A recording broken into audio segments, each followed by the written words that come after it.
Hello and welcome to chapter 188 of the DC Alliance podcast. With me, as always, is Joe, and we have a special guest with us this week, Joe, to do this Blue Beetle review. We couldn't Yeah. think of anybody else besides Clay at Fanboy Clay, co-host of Star Wars Alliance and Ranger Alliance.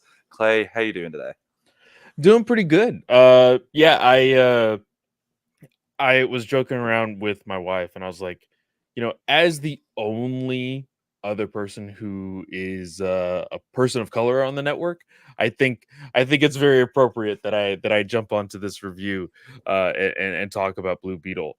Um and it's so Yeah, funny. no, we had asked you like a while back, and then we clarified last Yeah, week. and And and I wasn't necessarily sure if I was even sure, able yeah, to watch the movie at the time.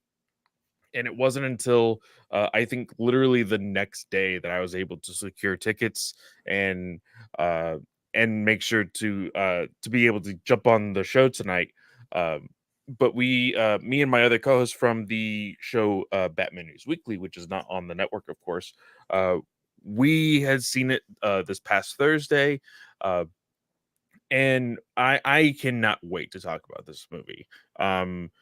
Everybody knows, ever since the announcement of this movie, back when I was here on DC Alliance, um, I have been, I think, the loudest person about this movie, in its support, what it means for the Mexican community, and it's just so cool to see this actually come into fruition. And like I said, just can't wait to talk about it. Which is awesome. Also, listeners, please check out Clay on Star Wars Alliance because they have Ahsoka coming up starting next week, which is a big show that everyone's going to be watching. So check out them live, and you'll hear when they come when I do the when they go live when I do the network plugs here right now. We are part of the Geek Ultimate Alliance with 8 shows in total. On Mondays is Ranger Alliance bi-weekly. On Tuesdays is DC Alliance. On Wednesdays is the Animation Nation. On Thursdays is Star Wars Alliance. On Fridays is Marvel Alliance. On Saturdays, bi-weekly is a walk through the multiverse. And Sundays monthly is World's Finest True Believers. DC Alliance goes live on the Geekverse YouTube channel Mondays at 8 p.m. Eastern Time. Star Wars Alliance goes live Wednesdays at 7 p.m. Eastern Time. And Marvel Alliance goes live Thursdays at 9 p.m. Eastern Time. All three of those shows also have their own podcast feeds. Search Marvel Alliance, DC Alliance, and Star Wars Alliance if you just want Marvel content, DC content, or Star Wars content only. But if you want all 8 shows on the GUA Podcast Network, stay subscribed to GUA on your podcast app of choice. We also have a Patreon, 2 tiers, a $1 tier and a $5 tier. The $1 tier is where you get your tip jars. The tip jar, you like what we're doing, you want to help us out any way you can. And the $5 tier is where you get your extras. You get your ad-free episodes, early access episodes, and Patreon exclusive episodes. We have myself and Joe going through the DC films through the years. We have Chris and Brent doing their Infinity Saga rewatch. We have Clay going through shows for the first time. Katie going through Star Wars comics with her husband. And we have Joe's Multiverse Minutes. We thank everyone that's a patron. But if you're not a patron, if you take a quick 30 to 60 seconds to rate and review the podcast on your podcast app of choice, it's always greatly appreciated. It helps other people find the show, and that's always a great thing. Okay, that was the paperwork out of the way. We have a movie to talk about. I echo Clay's sentiments of being super excited to talk about this film. I'm gonna throw it to Clay first for his non-spoiler thoughts on the film because he's been the most excited in the GUA chat as well about this film. So Clay, hit me with it. What did you think about this film? Non-spoiler thoughts.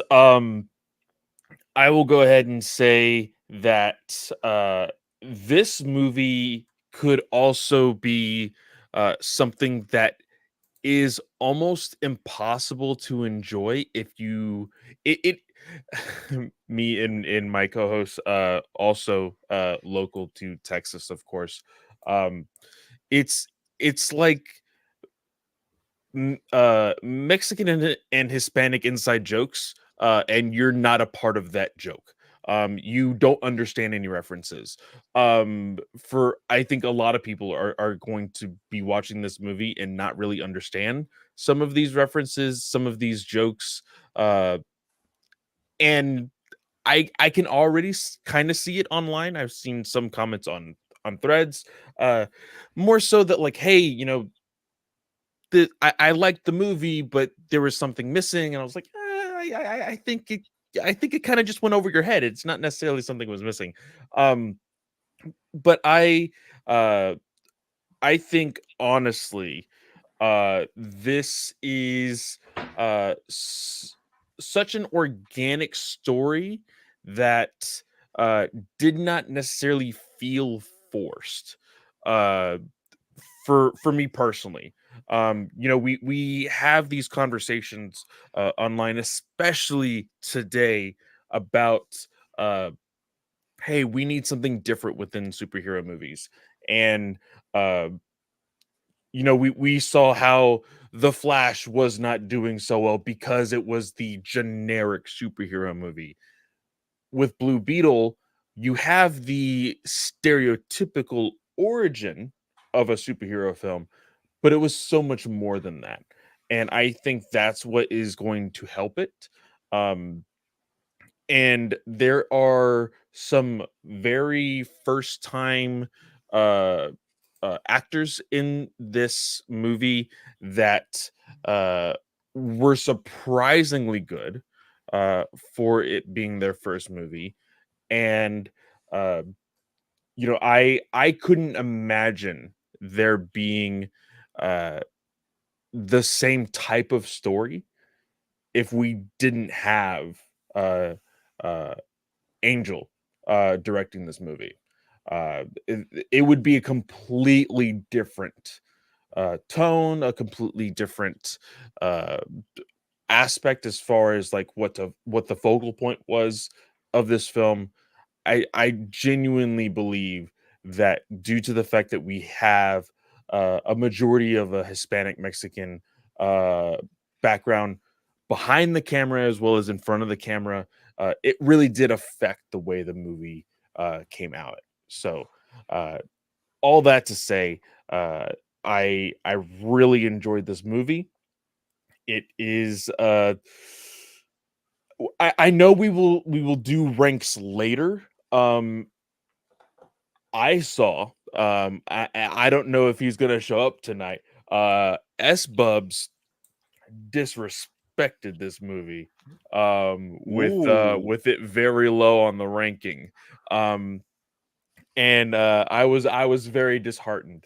Um but I will say that for me, again, thinking about this being an origin, this being technically the last and the first movie of respected universes.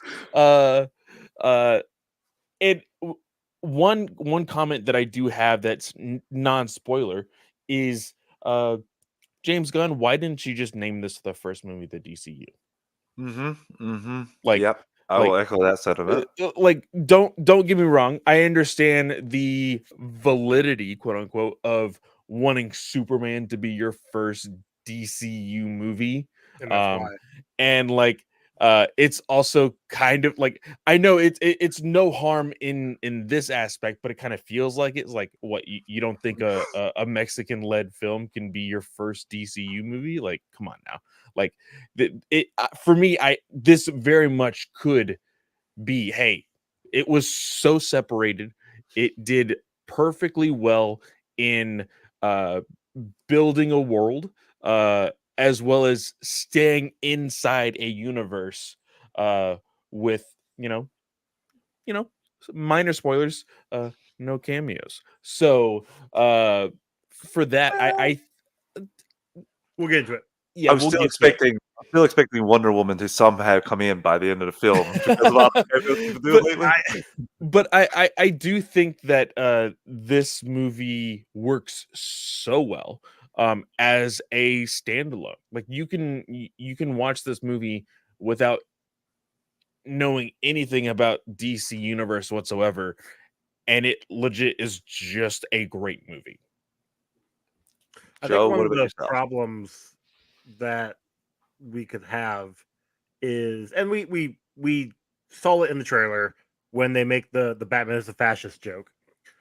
So like it's in a world where the heroes are already established, and I think that's why they couldn't call this the first superhero movie for DC new DCU.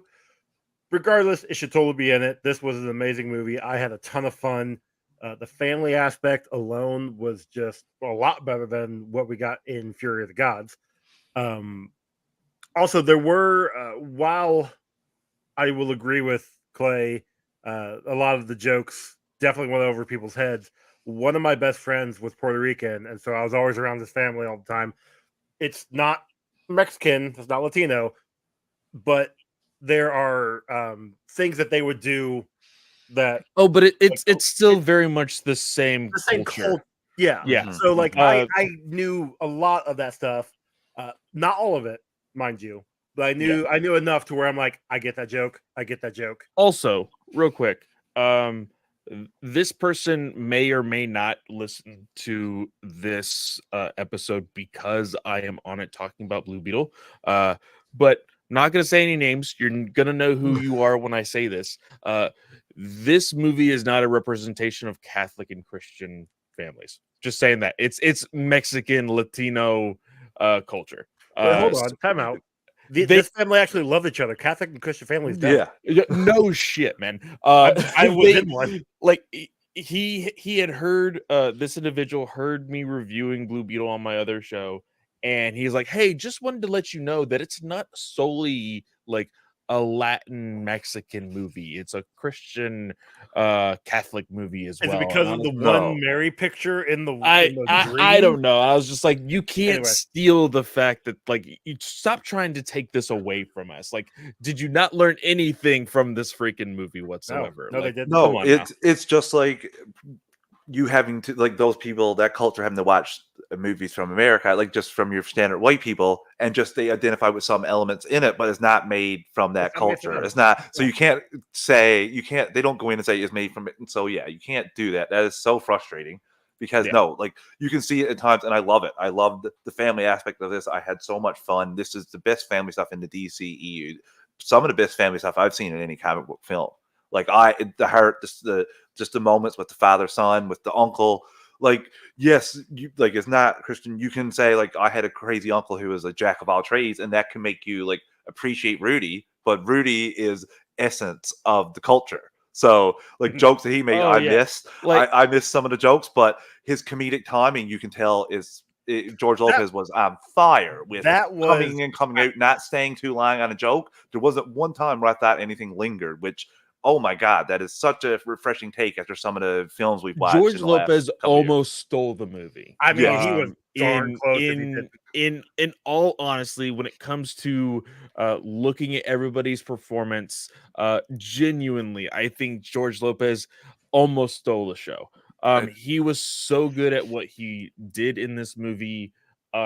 Because I think you're right. It's not necessarily a Mexican thing for there to be a crazy uncle, Yeah. crazy conspiratorial uncle that hates the government. Like everybody has Oh, one of those family members, Is right? that where the Yeah. Christian ideology? That's probably what yeah. But it's so funny because that instance is so relatable. And we'll get into it when we get to certain points of this review, but like the conversation around superheroes not killing, uh I really do enjoy it, and like I said, we'll get to it when we get there. But it became a part of the story. It wasn't forced. It was legitimately something that was said in the movie, and there was progression throughout the movie for that.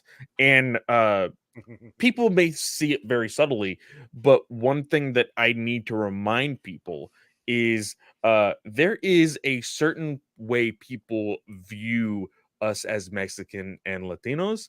And so if one of us is being seen killing somebody, like that's gonna be bad. And so I think there's a underlying like subtle story there that I don't think a lot of people possibly understand, and I love that story also, that is being told there.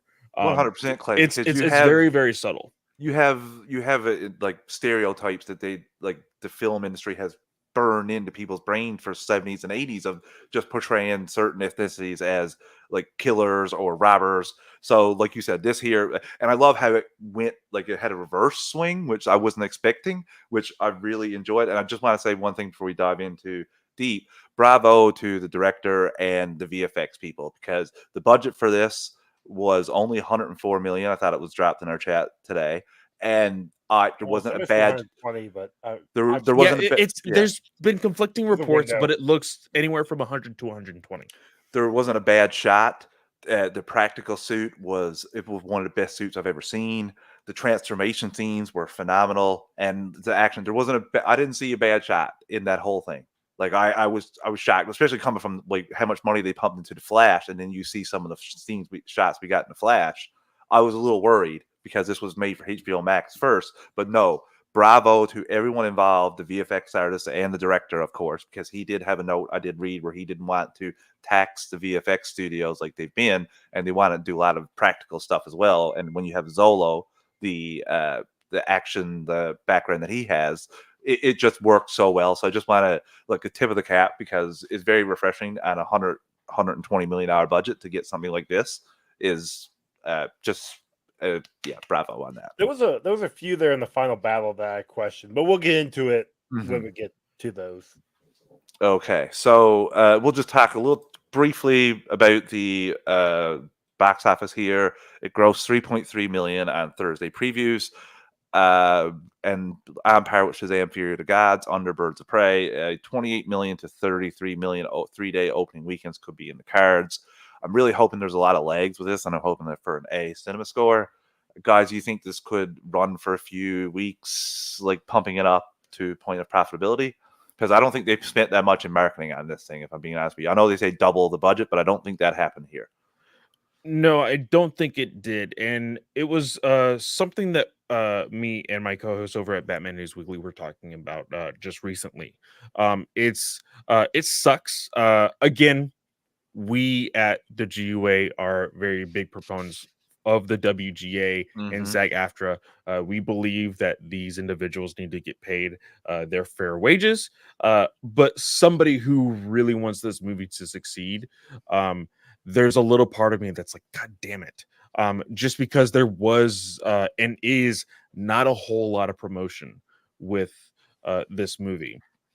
With that being said, we had discussions prior to yesterday, and we do this especially here recently with how quote unquote small the box office has been for certain movies. In the GUA chat, we've been comparing how our theaters are selling the first weekend and whatnot. And Travis Snell was, giving us examples of what his Thursday theaters were looking at or like, and I was doing the same. And one big thing is like we are seeing like prime time showings, which are usually anywhere between 5 and 7 p.m. Are filling up a little bit more, but the longevity of people going to see it throughout the day is very small. So this comes along with the conversation that we've always had, especially now, post COVID. The economy is shit. Like families need to decide, hey, is it worth going to spend 40 plus dollars to go see a movie, or do we wait to see it in streaming? I cannot fault anybody who decides, hey, it's just way too expensive for a family of 5. That's 100% Like a okay hundred for them. dollars. Exactly. So I I am very hopeful for this movie. um, I want to say that this opening box office will be a surprising 35 to 37 million. Ooh, I hope you're Um, right on that. I think that is the most optimistic that I can be. If the world decides to surprise me, then let it happen. But honestly, I think that is probably going to be where it sits. We are seeing theaters like in Mexico are opening up to this very, very recently. So I'm hoping that the rest of the world as well goes out and sees this. Okay, let's take our first ad break of the evening before we get into the spoiler, the good stuff. Listeners, we're an ad-supported network. We don't pick the ads or the volume. I'm going to give you a quick 3 count to adjust your volume, and we'll be right back in 3, 2, 1. And we're back. So, guys, we got to get into this now. And we open up with some pretty cool flashbacks of Ted Cord, Dan Garrett, some newspaper clippings. And this is stuff that when we previewed this last week, Joe, I was saying, this is all I need. I just need just a little tiny bit like this of just establish some backstory because you're going to, we saw in the trailers they were going to use the Beetle bug. I was like, just establish a little bit like this and say he's missing. That's all I need. I don't need anything else, especially where you're bringing in his daughter. We got a little bit more of that. We'll talk about that later. But I thought they did, and Clay talked about this when he was talking about his non-spoilers. That did a great job of separating from the DCU. No cameos, didn't need any, but still that nice little couple Easter eggs that if you're a DC fan and Blue Beetle fan, there's some stuff, really good stuff in here as well. So, what do you guys think about the opening here, where we get the Ted Cord, Dan Garrett name drops and showing Victoria finding the scarab? Well, I mean, there's a lot of CW PTSD that I'm sure a lot of people had. Ted Cord missing, no Ted Cord. Like, god damn it! Sorry, Ray. You're probably gonna have a little bit of that frustration watching this movie.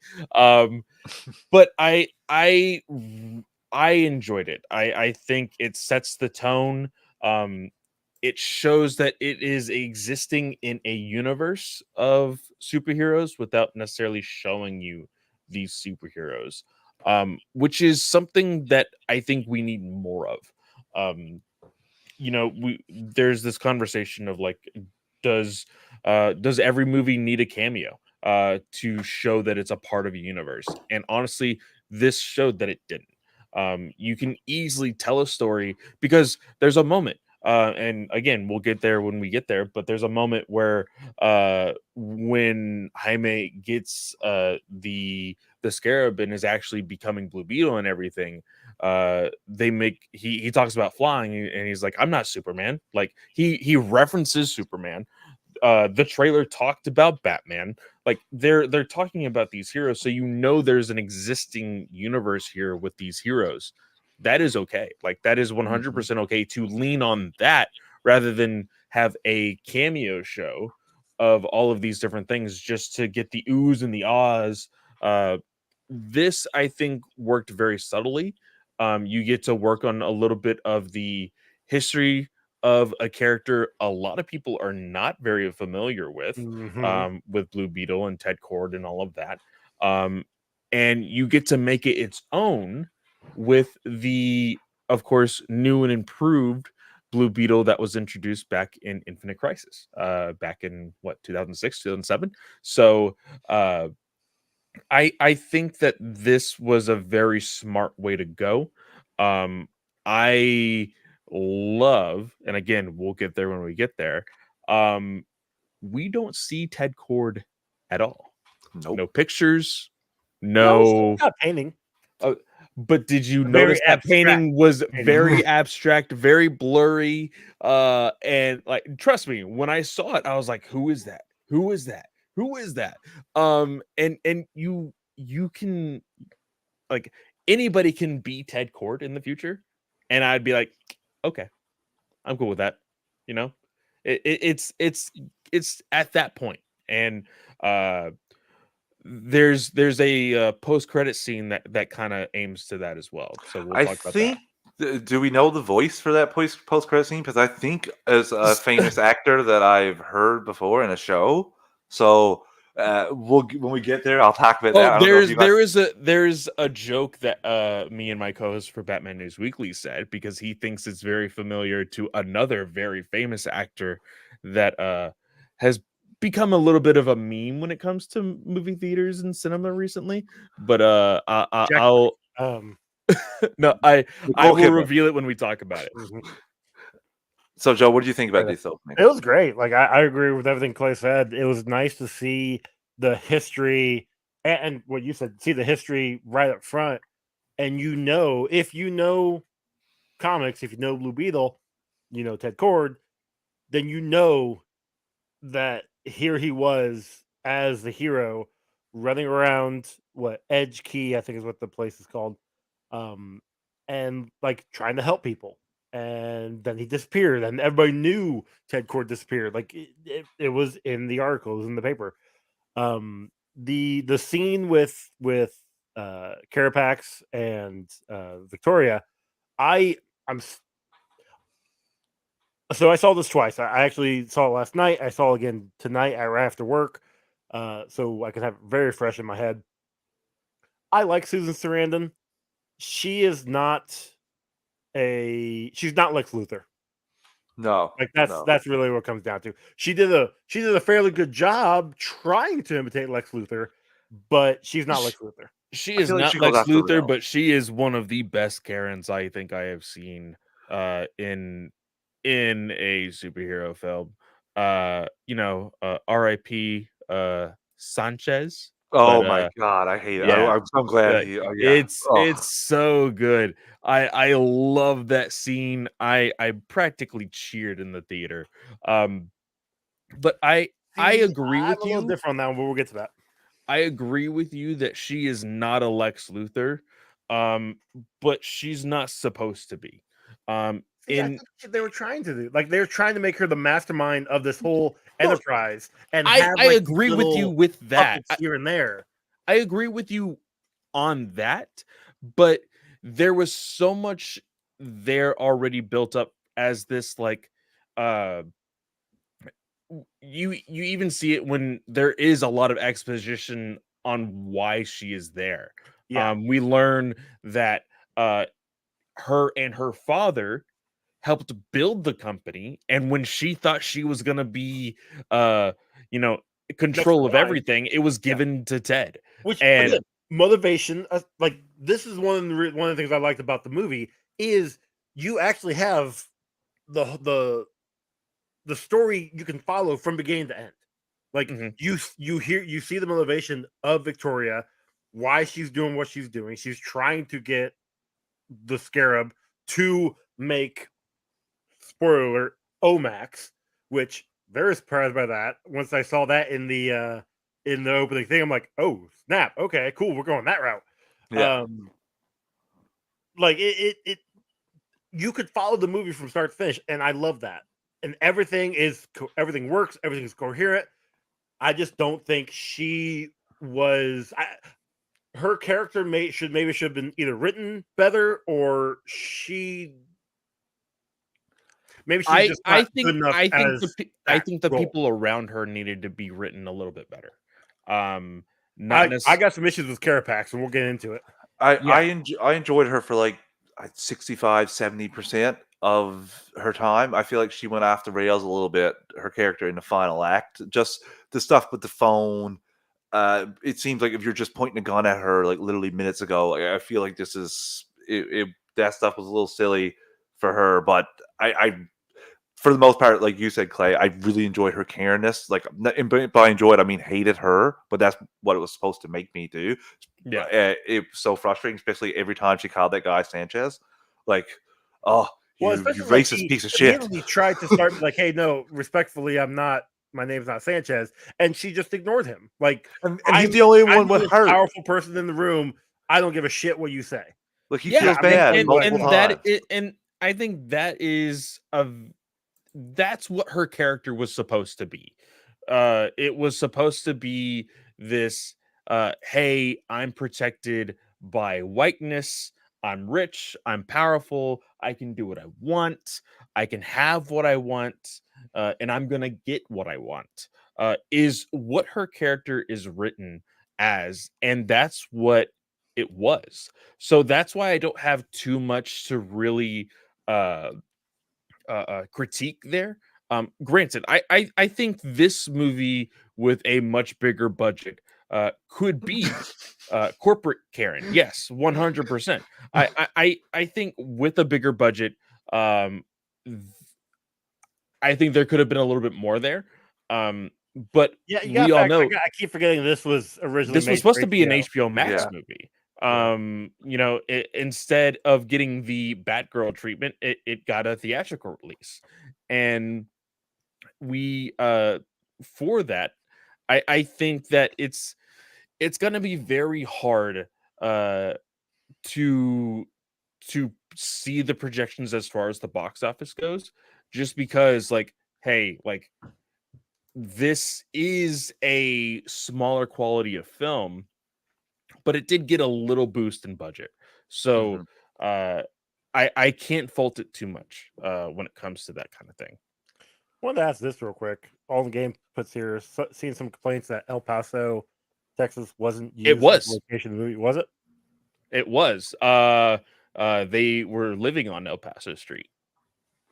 If you see, All that. it gets to right when when you see Show the house the house for the very Yeah. first time, you see the street sign that says El Paso. So they referenced it for sure. But I understand all in the game. There's this sentiment of hey, you need to follow canon, you need to follow all these different things. Recently, as recently as last year, there was a comic called uh, uh, Blue Beetle Graduation Day, where they introduced this city where the movie takes place Palmyra. in, Palmyra. Palmyra City, and they introduced it into canon. Out of curiosity, did they say where it was at? Because I got the impression it was probably closer to Florida. That's kind of what I get the inkling of, because you call it the Edge Keys. There's also the Florida Keys. Yeah. So Plus Puerto Rico, they got to Puerto Rico pretty quick. You really can't get it pretty quick from Texas. I like understand that they all did the this. flights were quick and all that, but you seemed like you were getting there quickly. My money's on they were in Florida somewhere. I Yeah. like that because you established that this is Jaime Reyes, Blue Beetle City. This is so. If you ever in the DCU has a character show up in Palmyra City, if you're his audience, you could get excited. Oh, I might see him. Oh, I could see Rudy. So that's kind of That's one of the things DC always did is that they based it off of other cities, but they made their own city, and it's both good and bad because at least if I know where New York is, that's where all the Marvel heroes are at. I know where that's at. Whereas Yeah. Metropolis might be near New York, and then Gotham might also be near New York. They have changed the location of Metropolis and Gotham in so many different TV shows, movies, comics. You cannot find an accurate map of the DC universe like America nowadays. There used to be some back I in the looked back in 80s the and 90s. Yeah, like I remember I actually had a few of the Wizard magazines that had the map layout. Yeah, like for the Gotham DC. is supposed to be like a Chicago, Yeah. as like Metropolis is supposed to be like a New York, but it's been interchangeable in some stories and whatnot. But you always have this idea of Coast City is very famous with the Flash. You have Coast City is Green Coast Lantern, City is Green Lantern, that's right. which would be California. California. And then Flash is Central Keystone and Central City, and that's like Midwest. So yeah. Anyway. So I did like that he got his own city here. Which I like the opening scene where we actually see Jaime for the first time coming from the airport. I love this as well because immediately from the airport, what's the first thing he wants to do? He wants some authentic, good Mexican tacos. And they have the joke, hey, at least the tacos are good, right? Because there's some bad news that is relayed to him there that really drive the movie forward in the reasoning of why Jaime gets into the trouble that he gets into. I love his sister. Milagro? How do you say her name? Bill talking about Palmyra City gives Court a place to be as well, which is nice. Yeah.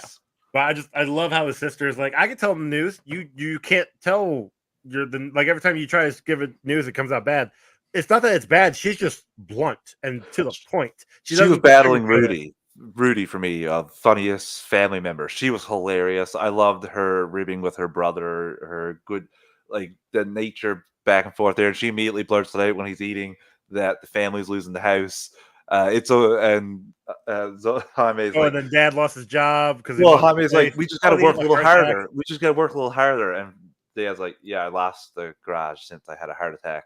Yeah. And it's just all these things, but the positive outlook of the family. They're like, we've handled worse. We'll get through this. I just love the messaging here, and like you immediately can like connect with like see the family values in this film like on full display within the first 20 minutes of the film. Yeah. So guys, we also find out that the rent was tripled and their garage was last because of Cord Industries, which does not make Cords the favorite people of the Reyes family. So we get Jaime saying like, I have a degree. I'll get a job. I'll take care of the family. I'll bring us all out of it.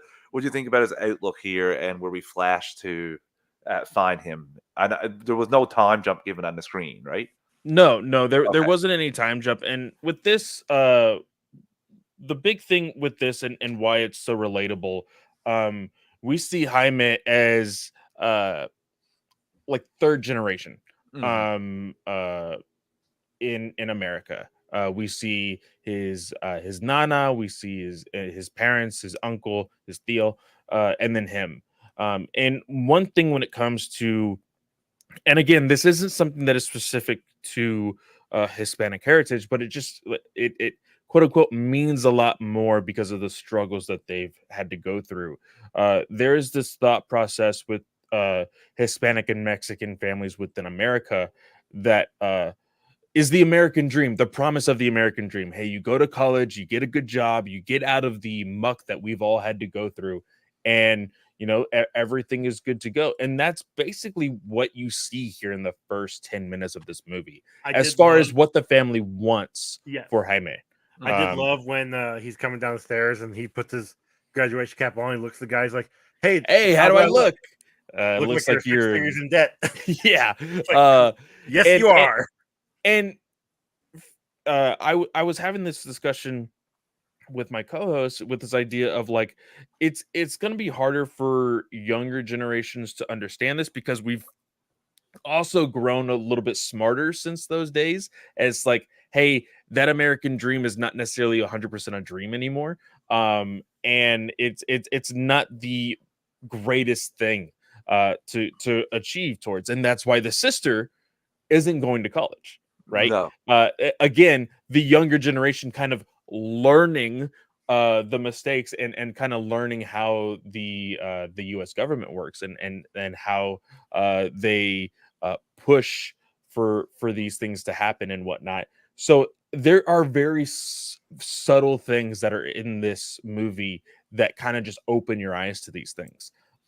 We know that the father had a heart attack, and that's what caused him to not be able to work, which caused a slowdown of income, and that's what really upsets Jaime because like, hey, we didn't want you to worry, mijo. Like you had to just do your job at college and get a degree, and now you can be great and go find a job and whatnot.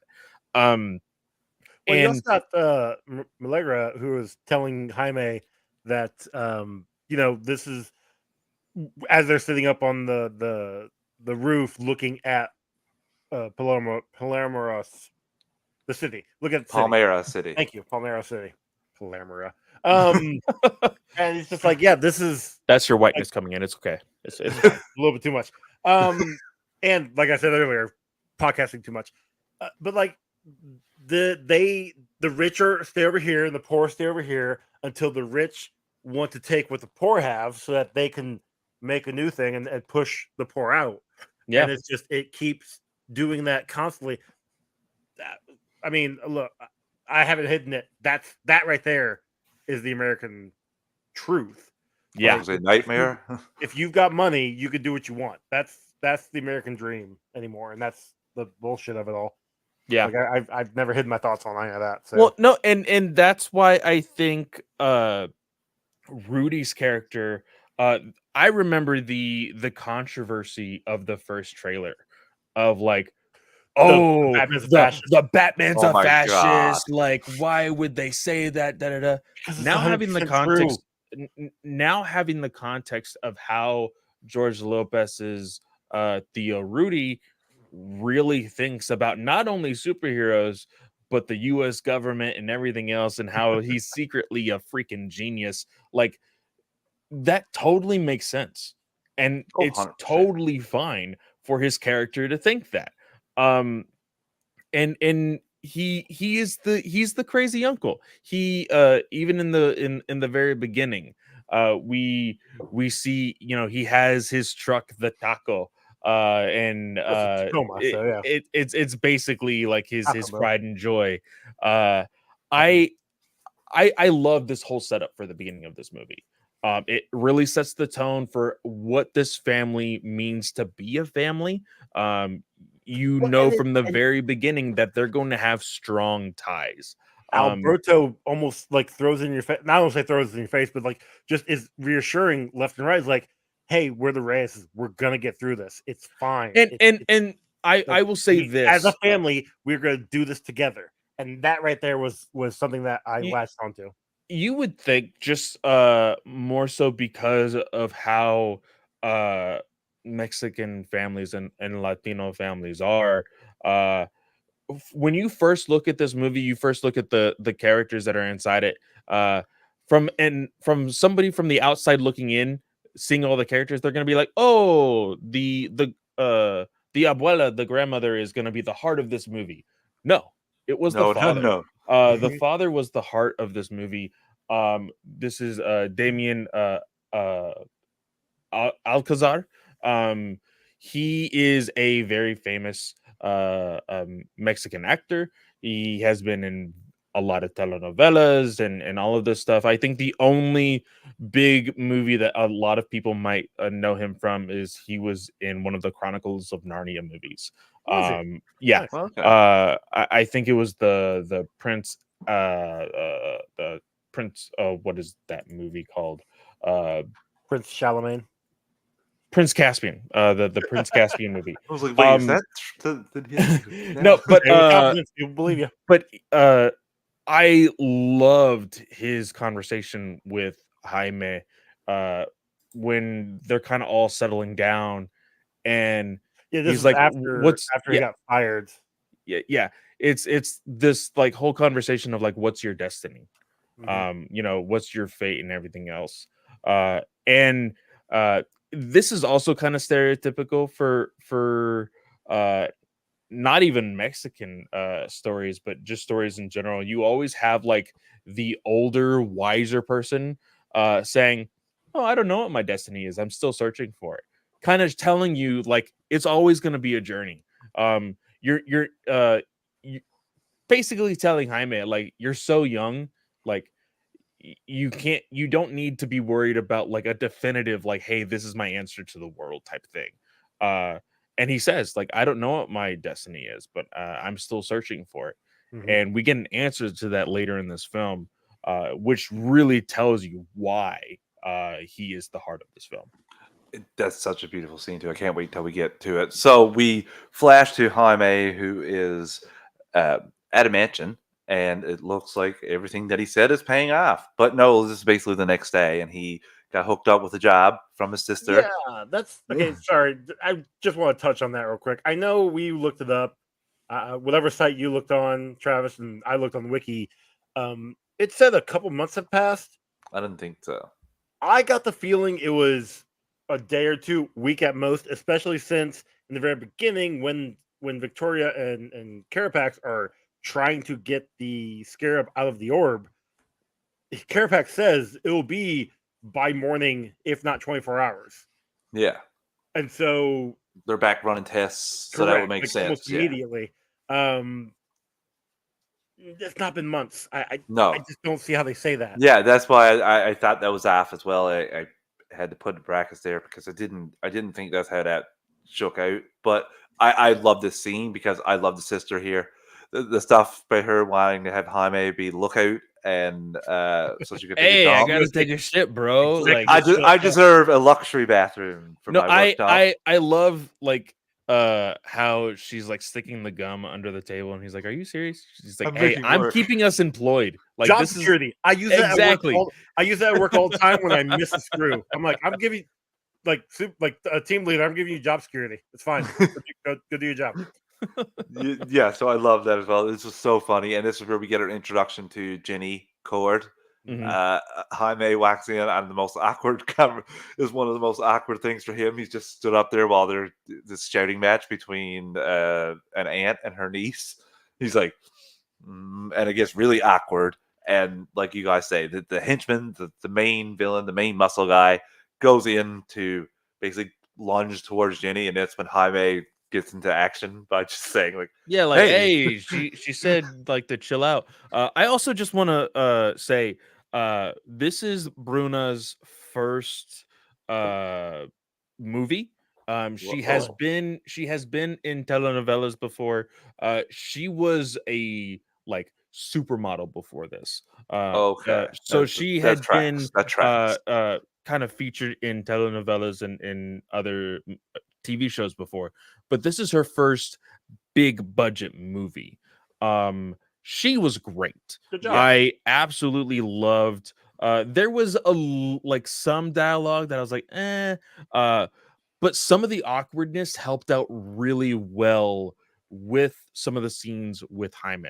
Mhm. Especially there's a scene where she goes back to her childhood home, and him and Jaime, her and Jaime are having a conversation. Love that scene. It's absolutely it's thought provoking. It has some emotion to it, and then it immediately goes into comedy, which I love also. Um, but this scene specifically, this Her is mom died. Her mom died. this Oh, scene in particular introduces us to the idea of the Omax, yes. which is we One man see armored this core. Yep. yeah, we see Victoria's commercial on television. I did like that she was like proudly watching Yeah, it. she's Like, like, that was look what I awesome. did. This is Yeah, yeah, amazing. very sickening. Uh, but I enjoyed this. That then you have the whole scene of like basically them saying, you know, uh, Jaime, you guys need to go find another job, you know. And there's just like the very grotesque stinger at the end of that statement. Vamonos. Yeah, she's just a racist. Like I said, I'll Yeah, be saying this a lot, listeners. She was such a racist piece of shit. So you're gonna yeah. get that several more times from me during this review. It was I so frustrating, especially seeing her go at her daughter as well so hard like that. It's just like, oh, you're Amazing. terrible. You're terrible. Yeah. Which job well done, I guess. Job well done because I disliked her so much throughout this. And like Clay said, they're both tasked. They're waiting for their Uber, and then we get Jenny coming out to talk to Jaime. What do you guys think about this for like first chat between them and her offering him a job? Just come back the next day to Cord Industries. Definitely feel like it was one of those things where she was just doing it because he stood up for her. She just thought, "Hey, I'll find you a job." Like this is just my way of repaying back your kindness.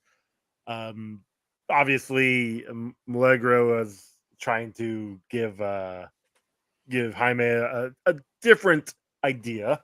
Well, yeah, there's this idea, and this comes with the stereotype and category of the rich and wealthy. Because she says, "Oh, she's a cord. She doesn't Yeah, care." Yeah, Like, I did love like, how. Well, that's no, said she was multiple talking about. times She throughout was referring to Victoria, is Yeah. mhm. what she was referring to, and then Jenny is like, "Hi, Jenny Cord." Looks at her. we're not all that bad, Well, man. yeah, we're not all dicks, is Yeah. what she said. But yeah, I love this interaction because this is the first interaction with Ginny and Malegra, and you see how on opposite sides they are, but then you look at the end of the movie and it's just like a beautiful story about how family is. Especially like yeah, like that Yeah, was the cherry on top when we get to that point. Like I said, I really enjoyed this. I love how she gives Jaime her number, and his sister's like, I think she's into you, and he's reluctant to message her first, but like Clay says, talked about before, he goes out and chats with his father, and we get a very heartfelt moment there, and then he goes back in and has the I guess courage to accept it or send her the message. And what do you guys think about him showing up the next day? Because I laughed Deliveries in the quite back. hard. I laughed quite hard at That the part, yeah, family the part family. at the beginning. I was like, But that's I also one of love those things we saw in the trailer, which I still laughed. Like, it was still great, you know. That So was then that was seeing- I think there was just because this felt like such a short movie. and it's not. It's like over 2 hours. It is over 2 hours, but it did feel short. Um, I did feel like some of these moments that were very comedic in the trailers didn't hit quite as hard as they were supposed to in the theater. Which isn't a problem whatsoever because I still enjoyed those scenes. You got a little bit more context for the scene as well. Of course, you still had Rudy like still kind of like, hey, I shouldn't be out here, blah blah, and then like him like Him honking telling you, the hey, horn. you fit in with all the other assholes here. Yeah, his sister's exactly. like, get me Here's a the Molotov job. cocktail to burn the place down. Yeah, it's still a great scene with even more context. Yeah, I did love and, Nana like giving him his The blessing. blessing. Yeah, Mhm. that was really awesome. and like if it was Rudy or his sister to ask to come back, he wouldn't come back. But no, Nana asks, he doesn't even Doesn't flinch. even He walks question it. back, puts his head down, and do your thing, Nana. So Yep. give me that extra, a little bit of extra. And he goes But in, it's and it also one doesn't of those go things very where well. you can tell that they are all proud of him. Yeah, Not just because he came back a college graduate, but he could actually do something and help out the family, Mhm. legitimately.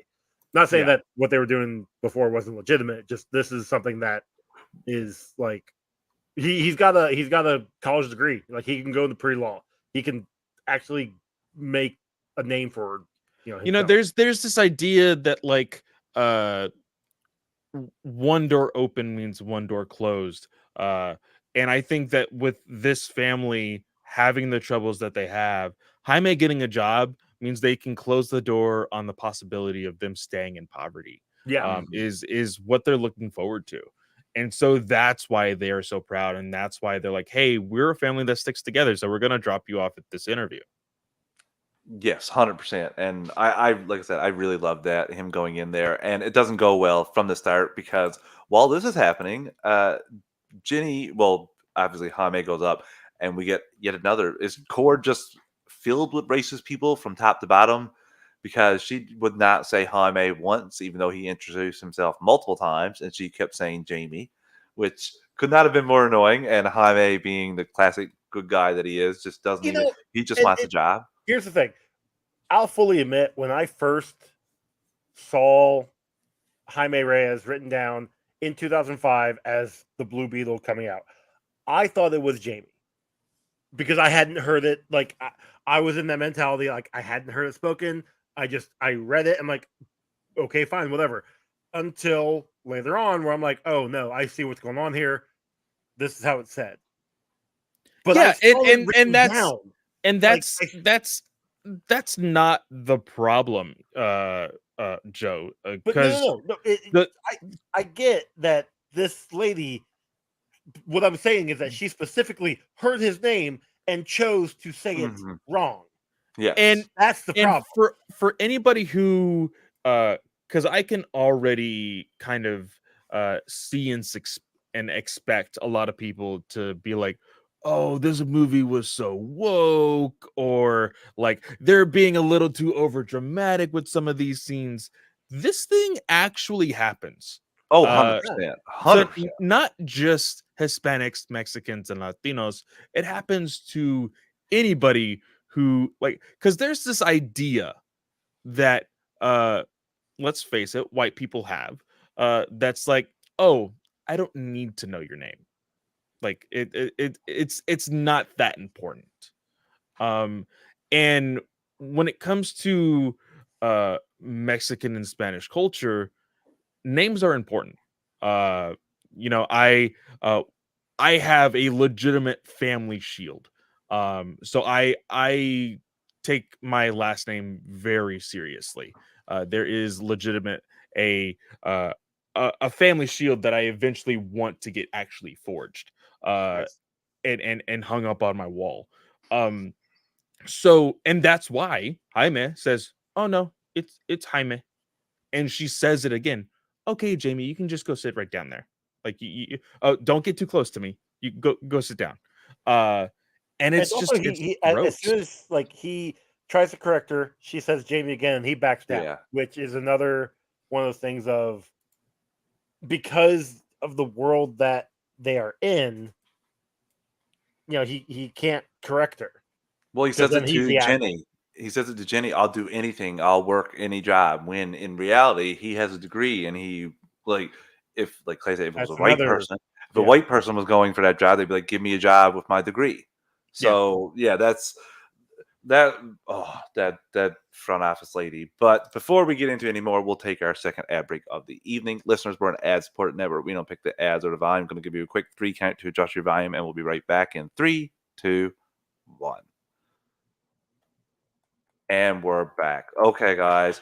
While this is going on, Jenny Cord is uh, sneaking into the lab, grabbing the scarab and throwing her in a big belly burger, little burger box, and taking off right out of the lab. What do you think about this escape and meet up with Jaime? Because that's where ultimately she leaves. What do you think about Jenny's?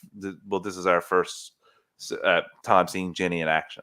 This is another one of my problems of the movie. She takes the card off of not Sanchez as he leaves, gets in there, gets into the room where you need a card to get into. How did he get in? How they get back Yeah. in? Yeah.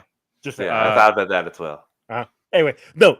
This scene was interesting because she wasn't looking like she belonged. She looked nervous as all get out, and even when Jaime was trying to flag her down, she's blowing him off. She's just like trying to ignore him. She's trying to get out of the building, and then as soon as the alarm goes off, it's like, all right, cool. Hot potato. I'm gonna But rope like, you in this, and here's this, and get and GTF. not only that, the thing with this also, you have to remember, yes, she is actually Bruna is Brazilian, but the idea is in this instance, she's still the rich kid that Oh, is 100%. that is just trying to get her way and get things done. Um, Jaime is still invisible to her at this point. On the game says was listening to a clip of a radio phone in the other day when a caller just refused to pronounce the host name South Asian heritage properly, even when repeatedly corrected. Yeah, it happens all the time, man. That's just crap. It's really really sad to see it happen almost on a daily basis for people, Mhm. which is absolutely insane. But yeah, Jaime is still invisible to Ginny at this time. And she's like, "Oh wait, didn't you say you would do anything? Take this. Don't touch it. Don't even look at it. Just get out of here." That Um lasts a long time. yeah. And he leaves, but again, she uses her power to get away with it because as soon as he leaves, she's telling two security guards, "Hey, you and you with me, let's go search this thing out." So she's able to play it off pretty well. Did she I have though? another problem with this right here is why didn't they look at the security cameras and see him hand? Is it just Well, because where they were talking I there was like think an they did. Well, atrium? I don't they think I think they eventually did because the next time we see Ginny, she's running away from people with guns. exactly. Yeah, I don't And think there she you got go. away with There it you as go. and quickly as she thought.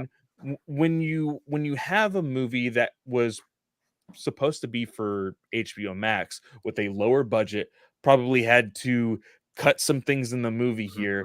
Mhm. Um, I feel like there should have been probably one more scene Where they with find Ginny her on at. her own between this and the next time we see her, Yes. to Agreed. really help us as the audience understand where she is at right now or Yeah. at that time. Because he does, yeah. But I will give them this: they do write it so that Jaime's like, Jenny, no way! Like, as in, like, I can't believe, like, my luck, coincidence that you just come out and I'm looking for you. So Yeah. I did like that. At least they acknowledged it. Yeah. So he goes home with the scarab, and like I was alluding to, it doesn't last very long because his family are the masters of the ribbing, and within 1 minute they have him opening the box and looking what's inside. Even the father's like, Open it, open it, open open it, it. open it. I love that. I love the way they dog on Jaime because it's all out of love. Yeah. There's a reference to a telenovela. It is I believe it's called Maria Maria de Sol. Barrio. I think it is Maria Barrio. And uh, his sister is the first one to reference it. It's like, oh, you're her Maria, and all of this stuff. And then later on, Nana references it, and she's like, "That's what I said." And they have a laugh about it. Yes, I And love that too. it's so good. Again, it tells you how connected the family is. Yeah. That they are basically just one mind. And even Uncle Rudy gets into it. But this is where we get the transformation. We of course get the Blue Beetle scene with him being transformed. My question to you guys: we saw a majority of this scene in trailers. I think it was good to show in trailers just so that way people know what they're getting into going into this movie. But do you guys feel like they had shown too much as it came to theaters in comparison to actually seeing it on the big screen from the trailer? Not really for me. I know you like you just said you have to put something in the trailer to try to get people in too. So like you have to show transformation. I don't think they linger too long. I love the extra we got with the family freaking out. We didn't get any clips of the mom freaking out. We saw a lot more of that here, her calling the cops, stuff like that. I I think it still works really well. Obviously, I would have preferred to be completely surprised and saw the transformation for the first time. But still, you just seeing it on a big screen, how well that suit is, it that was good enough for me to be like, wow. Plus, it looked a little more horrific if you actually think about it, Mhm, because mhm. as it's going over his head and like his eyes are all glowing, he's yelling, and the voice starts getting distorted as you see Ah, in his mouth, like it went up his everything. ass. Yes. Ah. Yeah, like Also, I how love that they're all it's all subtitles and they're speaking oh yeah, Spanish they because that's jump what they'd be from doing and just English freaking to out. Like, Spanish constantly, and I love it. Yes, perfect. and I want to make a comment about that for any of our native Spanish listeners. Um, if you want to, and hopefully they have this in more theaters, not just in the South, but there are options to either see it in English, Spanish with English subtitles, or just Spanish altogether with no subtitles. Which is There awesome. is 3 options to see this movie. So uh, for those who have families with older generations that just love watching overall just Spanish speaking movies, you can have that experience with Blue Beetle. That's awesome. So, like we said, we get the transformation here, and the extra stuff is what I'm talking about with him flying out of the atmosphere. And I think they added, like, we didn't get nearly as much. What do you guys Is that think my about house down there? the first use of his powers and his first flight and all that stuff, all that great stuff that we got? I think I liked everything except for the bad weed joke. No, Um, I love the that. That was the awesome. has it hit you yet? Nah. What about you? Nah. And then all of a sudden we finally get the context from all of those set photos that had been released of the car being crushed and everything else. It's because Jaime literally just falls onto this car. Um, I enjoyed all of it. I think it is and you have this ongoing dialogue between Jaime and the Scarab, like, you kidnapped me, and like the Scarab's like, oh, you're overreacting, and all this overreacting, what are you talking about, blah blah blah. Yeah, the whole time it's just calibrating to him. Yeah, I think that I think it was a funny enough scene. I think it showed a good snippet of powers, so that way you can be a little bit surprised when he actually gets into action later on in the movie. So yeah, I enjoyed it. And I gotta say too, more when we get to it, but some of the powers straight out of some of the animation that I've seen too in Yeah. Blue Yeah, the Beetle, Jaime comics too. Reyes. Yeah, so loving that stuff. Like just bravo, just shows you really putting in the effort here. Yeah, so I really love the whole thing here. He slices through a bus. We saw that in the trailer as well. Apologetic and goes back to his house, and we get the thing here that he definitely going to have to solve this problem in the second film if there is one, which is he needs to figure out what happens after he gets his suit on and when he takes it off, because he's butt ass naked every time in this film. So he's gonna have to get some sort of thermal thing, maybe designed by Ted Kord when they find him, so that he's not naked Jenny, every time. why can't Jenny design it? She's smart enough. Why you gotta be sexist? She didn't say that she designed anything. She just used her She's father's smart enough. gadgets. I'm just saying. I don't want to hold it against her. I'm just saying what the movie told me. This is true. This is something that I wish they would elaborate on. It was more so like Ginny depended a lot on the prototypes and a lot of things that her father invented. I wish they would have leaned in a little bit more on her having her own skill set. Um, Which I think if we get a second one, I think I they will. I think they will also. Also, we also have Rudy, who is a genius, who I think could probably come up with something. Exactly. It'd be like a comedic thing, like, oh, here, test this out. Hey, it's working, and then that dissolves because whatever reason. Like, Yeah, I can see something like that. One thing I want to say that I don't know if we'll get to it when they're flying a Beetle, but one thing I really appreciate is Rudy had to kick his stuff to get it to work, and he had to do the same thing to get the Beetle bug to work as well. And I love that because you could tell. Well, even just in the Ginny was like, facial- "Hey, what are you doing, man? Like, this is my father's bug." It's been And mothballed for years. Come on. just in the facial expressions of George Lopez, you could tell like, okay, this is my guy. Like I gotta kick his stuff to get it to start too. Like he kind of played it on his face when I was watching it. Like he was happy that that's how it started the machine. Oh, So I have something to bring up when we get to the Beetle bug. For sure. There's I did something too, specifically that happens. something yeah, we'll similar. get there. Okay. Yeah, so he after his first flight, he gets back home and his parents are gonna call cops are freaking out and he needs to go find Jenny Cord. That's the plan. She'll get this out of him. He wants to get rid of it right away. So he goes, steals Rudy's taco truck and takes off. Like we talked about earlier, there should be a scene in between here, just like Clay said, showing where Ginny is and how she gets to the point that Jaime finds her, which is he picks her up and the guys come out and start shooting. I love how Jaime says, like, yeah, you should have probably led with they have guns. Yeah, I probably was like rocking it out of here. because she all of a sudden she's like, go, go, go, go, go. Why are you running?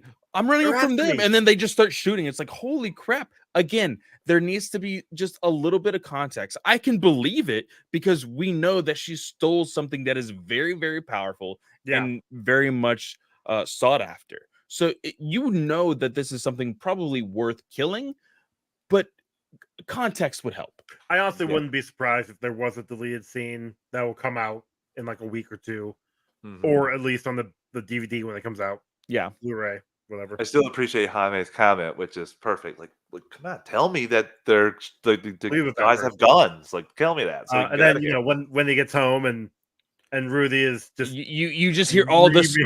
screaming and everything else. Ah! There is two sides of George Lopez, and only two sides. There is wacky and then there's raunchy. And he really leaned into the wacky here. This is just classic funny George Lopez. I'm sorry if you're not a fan of him, you're not going to be a fan of this movie. He I definitely feel like he did a lot of ad-libbing for this movie. And I love think he did. And I think that they let him lean into it I because think so too. when it comes to the recognition and face value of this movie, George Lopez is going to be one of the number ones on that list. Of course, you have Xolo for his work on Cobra Kai, which has been very, very popular in the last 5 years. Mhm. But you know the You got Susan senior, Sarandon being yeah, Susan Sarandon, yeah. exactly, Susan being Susan, but the veteran in this movie is George Lopez that Mhm. people are gonna want to see. Let's also give him his flowers too, because he does bring the heart for one scene specifically, and there's no jokes, there's no undercutting, there's actual genuine doubt in him when he's speaking too, and I can appreciate it because he doesn't, like, it's an emotional moment. There's no joke to undercut that, and again, I think it goes a long way because, like Clay said, he is there for the wacky, but he knows times to turn it down too, which I appreciate. I don't know if it's the actor doing it or the script or whatever it was a great call. Yeah. So yeah, so the family meets Ginny as well, and she starts to tell him what she knows about the scarab that has chosen him as the host. She said there's a lot more info, but we need to go back to Cord Industries to steal the key to be able to open it up. And she says there's a lot of tech. They're probably on high alert now since I stole the scarab. But like we talked about with Rudy has a plan, guys. Rudy has a plan. He has a jammer, and I'm not gonna lie, I scoffed when he said this initially. I thought, what's this gonna look like? This is not gonna work at all. It's gonna be terrible. Nope. Rudy got some mad skills. And I think that's the whole point. You have this idea of Rudy being this big conspiracy theorist, and I think at this point you're supposed to think he's a bumbling idiot. But this proves that he actually has something in that big cabeza of his. And the whole thing of like, oh, this will definitely work. And even Jenny's like, are you sure this is gonna work? Yeah, just get in the car, let's go. Very very hesitant with it. But I love the way it works. Because it's a jammer that of course jams all of the security cameras and displays one of the most iconic TV shows for Mexican culture, being Chapulin. He is a very big icon for the Mexican culture. The red grasshopper, for anybody who doesn't know what that is. And it's awesome. I love the reference there. We get Selena in this movie also. Him listening to Selena in this scene as well. Or in this couple scenes here. I just loved it, man. This was so good. The references to Mexican culture and everything else, it made me feel like, man, like this was a movie made for me, and I loved it. Like I said, that is what they were going for here, and I loved how Rudy. Like I said, I had no idea what the cartoon was, never saw it before, but just appreciated the skill of what Rudy was doing, and the one of the guards actually genuinely laughing at the You recognize cartoon. it, yeah. He's Well, like, not only that, because you have this he kind of hypes it up, right? Yeah. He's like, I have this thing that I've been working on for quite some time, and it's very high quality and all of this other stuff. And it's just like a box of scraps. Like, it legit, that's just how it kind of plays off as, and it works so well. Like, that's But what I it's- love about it. but it's not a box of scraps because they use it after, and it's definitely a solid piece of machinery. They break in, and Jaime does the biggest no-no in Superhero 101, which is talks about how easy the job was, and immediately things go off the rails, and we get our first showdown between Carapax and Jaime as a Blue Beetle. What did you think about this? Obviously, the catching of the punch, and then we get the whole fight scene between the two of them. What do both of you guys think about this? The OMAC prototype that Carapax is using, I honestly thought was better than the actual like full suit in some ways. And well, when we get to the full suit, I can explain that a little bit. But it was cool. Like it worked. It was one of those scenes where the villain is like, yeah, no, you've got the thing I need. So I don't care about her anymore. I'm coming directly after you. You know? The one thing actually that kind of comes later. Kaji Da, that's the name of the scarab, was where we learned that in this scene. Like Jaime's getting his ass kicked. He's about ready to like die practically. And she's just like, let me take over the host. And he's like, yes, anything, just make this stop. And she is just completely a badass in his Puts body. a beat down on Carapax pretty easily. Like subdues him. Yeah. and then is about ready to kill him, and Jaime is like, "No, stop! I'm not a killer. We don't kill." And because we find out this in a little bit that the Scarab is trying to be Save itself. Like honestly, well, I was gonna it's say a it's survival being thing. a symbiotic. That's what they say Honestly. in the film, Or that the symbiote. symbiotic. I remember it being like talked about other ways Symbiote. too, Yeah. parasitic at Yeah. times. So I do Like enjoy it's one of those this. things. Like it's because it's being symbiotic with Jaime. Mhm. It's like, oh, you're not gonna kill. All right, fine. Like I'm not gonna kill them. Like I understand what you're getting at.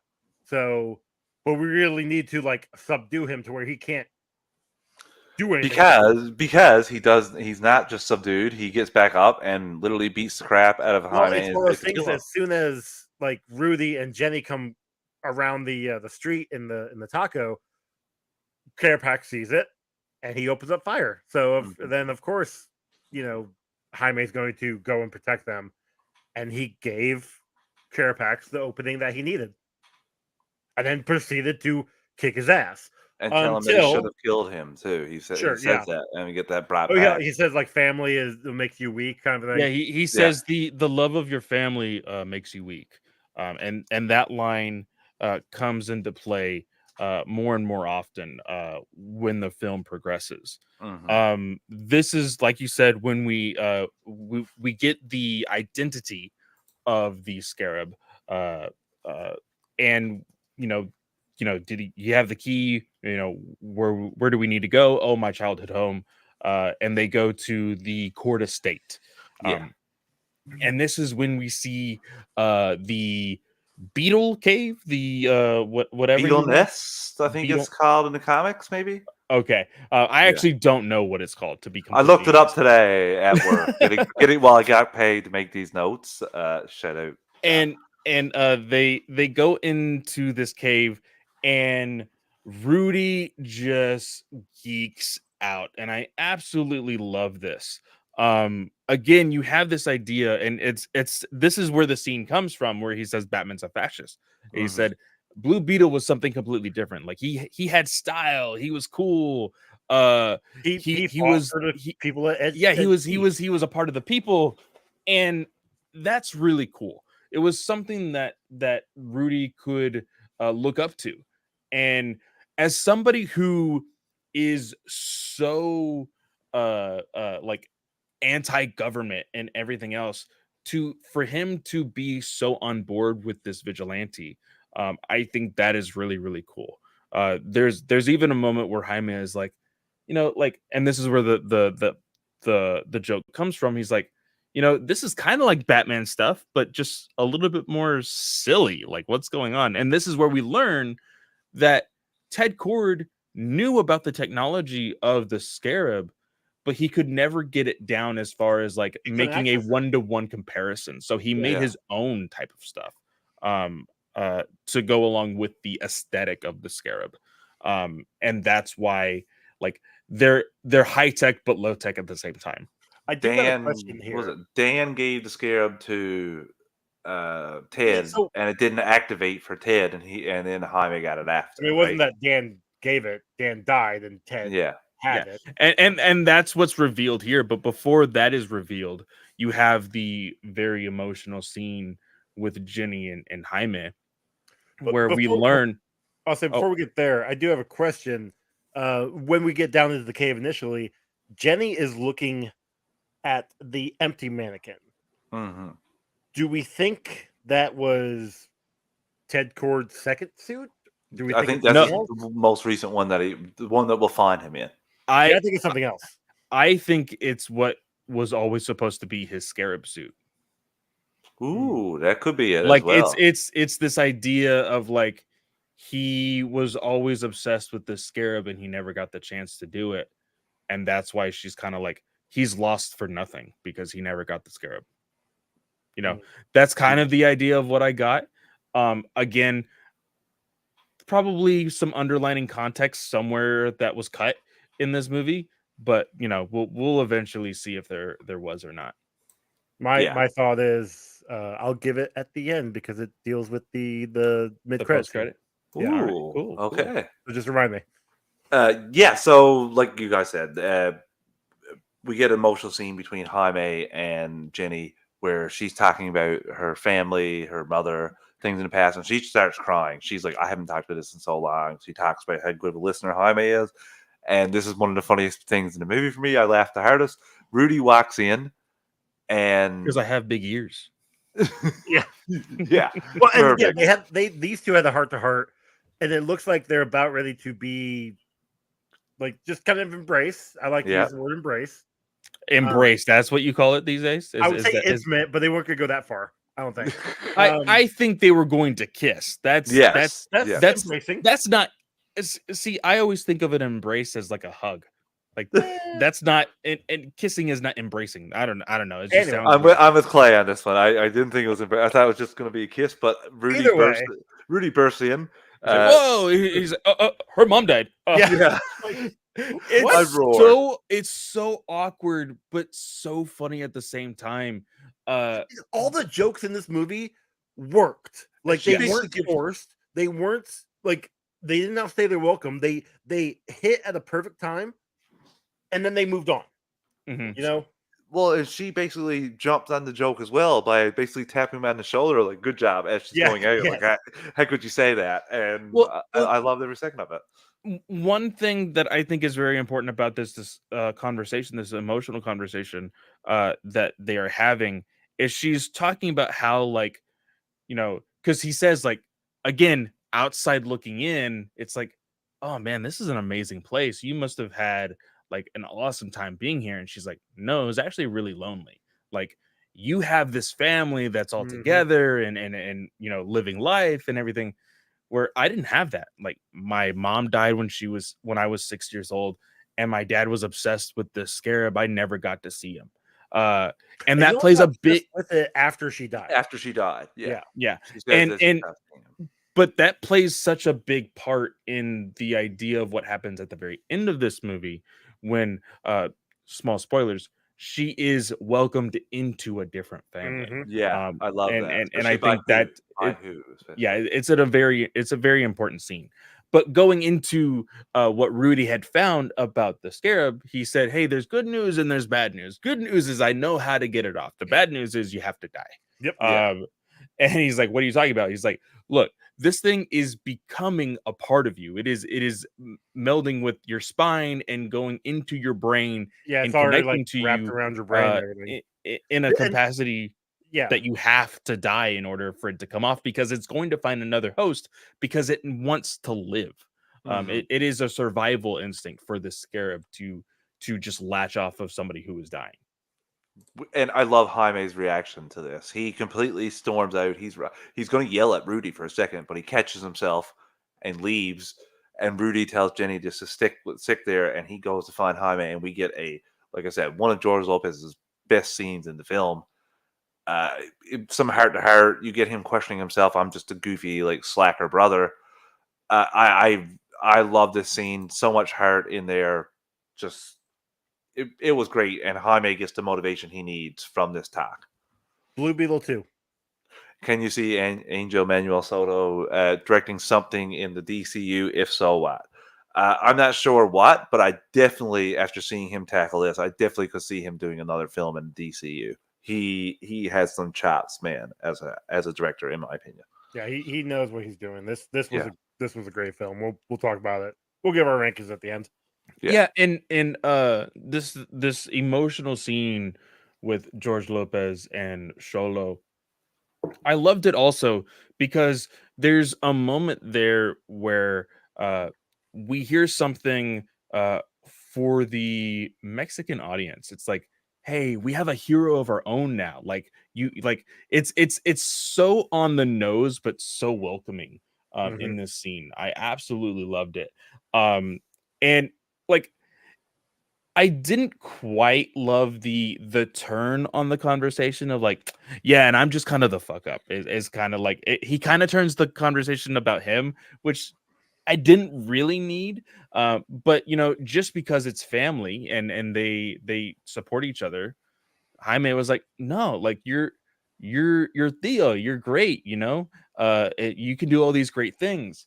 Um, and again, it's just melding them more and more together to show like, hey, there is no putting one person behind the other. Everybody's always just raising each other up, which I really enjoyed. Um, but this is when Ginny comes up on the roof. We see that she calls it the certain type of plane. It's basically a helicopter. But Jaime realizes that it's going to their house.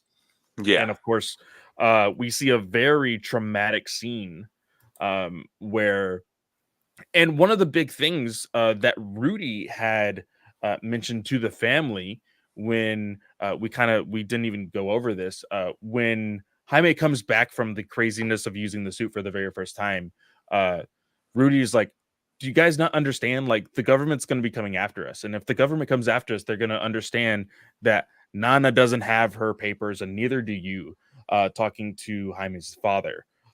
And so like this is a stressor for them. Like, hey, we already have the stressor of like losing the house eventually and not having work and all of this. And now we have to worry about the government. And so when you see the family, cleaning the dishes and everything else, the power goes out. And it's a very traumatic, scary scene where they're hiding in the back room and they pull all of them apart from each other, throw them into the front yard, and have guns pointed at them. This is a very terrifying scene that a lot of families have gone through when it comes to this culture. But we finally see the full context of the scene of Jaime needing to get the suit working. He's like, "Oh, I'm gonna fly," and he like raises his hands and he's like trying to oomph it up, and he's like, I think it's Rudy is like, "Oh wait, you said that this thing wants to survive, so it's not gonna let me die." And that's when he jumps off the mansion, goes into full super speed to the house, and this is where we see the second action piece of Jaime really getting to use, like you said, Travis, a lot of stuff that mirrored the animation of Blue Beetle and Young Justice. A lot of the same type of blasters, and I don't know the what holders, the things that shoot the little, I call them the staples. I was literally about to say the staple Yeah. shooter. I love this entire scene. Again, we see the menacing Victoria, like, oh, aim for the family. But also, this is one of the most tragic scenes of the entire movie.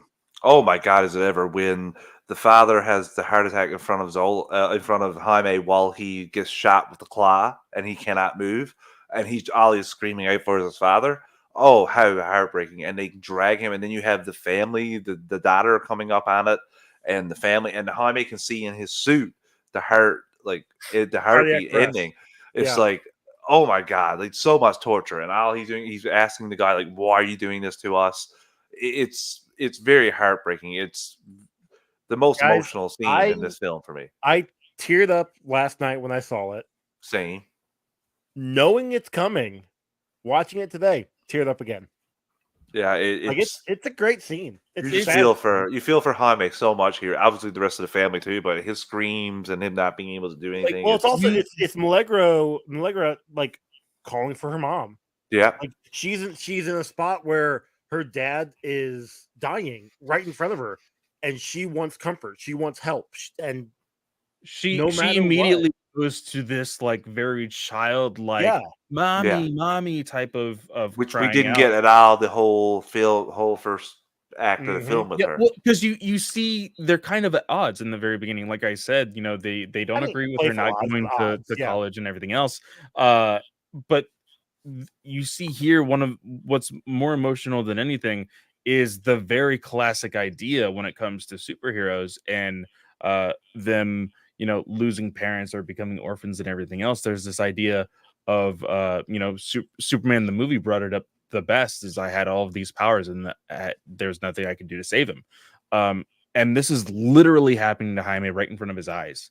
For anybody who knows the Blue Beetle suit or knows the Blue Beetle character, you could easily think, oh, Jaime could get a defibrillator within the suit and probably shock his father's heart back to pumping.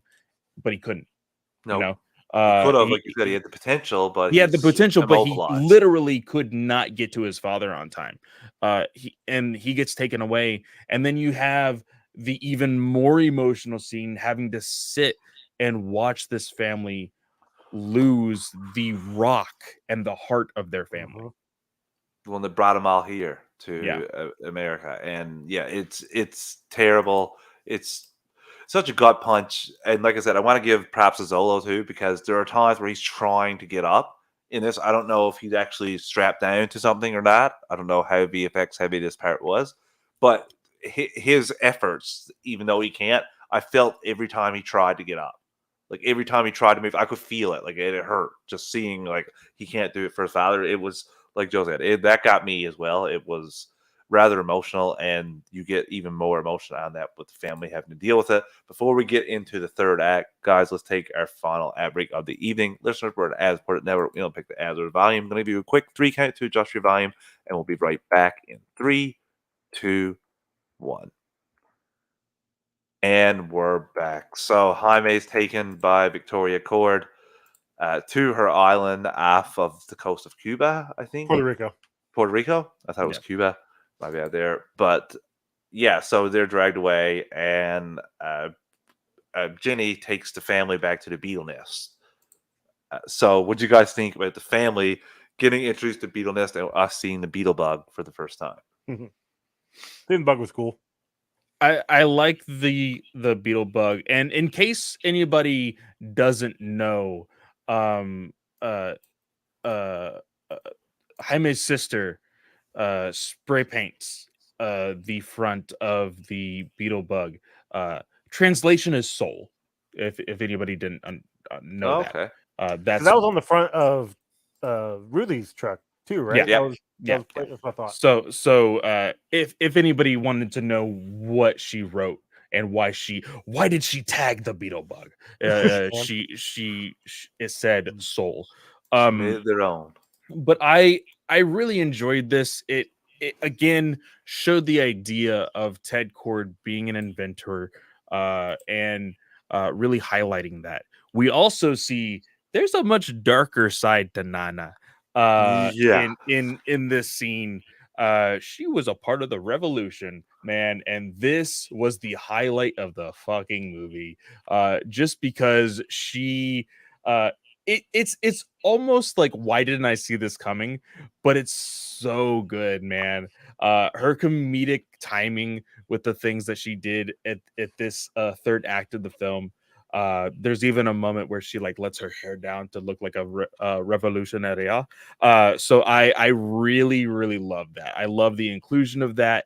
And there's even a point where the mom is like, there's got to be a time where we really talk about your Nana's past. So maybe sowing some seeds for a future sequel. I do think that if we ever do get a sequel to this movie, it will do its best to not reference this movie, but still keep the same cast. I think that's my honest opinion on that. But we'll get into that at the end of this review. But I love the introduction here, the idea of like Nana making the plans of like, okay, we're gonna storm the castle, we're gonna do all this stuff, we're gonna be the distraction, you go save Jaime and all of this stuff. But this is the scene that I needed to bring up to you guys, because Jaime made it very clear that he is not a killer. The Reyes family has some blood on their hands. Nana, they're not superheroes. Nana don't mess around. Oh, not only Nana, but Rudy as well. Straight up murdered somebody. Stepped on. So does Jenny. Jenny, when she with the bombs, yeah, she killed like four guards. Yeah, straight. So up. they're not messing around, but I enjoy that. I want to say one thing too is with Nana. I love before this where she has a speech to all of them, including Jaime's sister, where she's like, "There's no time right now to mourn and cry. We'll have time to do that, but that's not right now." And I really love that she took control and even grabbed the sister and said, like, "No, you'll have your time to cry and mourn, but we need to save Jaime first." Did either one of you guys watch Reacher? Clay, I believe you did. Yes. First 2 episodes. Okay, there's a scene in Reacher when they jump to the past, and his mom passes away, and his brother basically tells him, like, when they leave, like, now you, like, he tells him before you go in, like, you don't cry now, you need to just put on a stone face, and then when they leave, like, now you can cry, like, Yeah. now you can open, like, it, that scene reminded me of Reacher. Yeah, for Yeah. sure. Okay. Which is hilarious because I actually read the book and it's completely backwards. Joe is the one that is like out of sorts, and Reacher is the stone faced one. But whatever.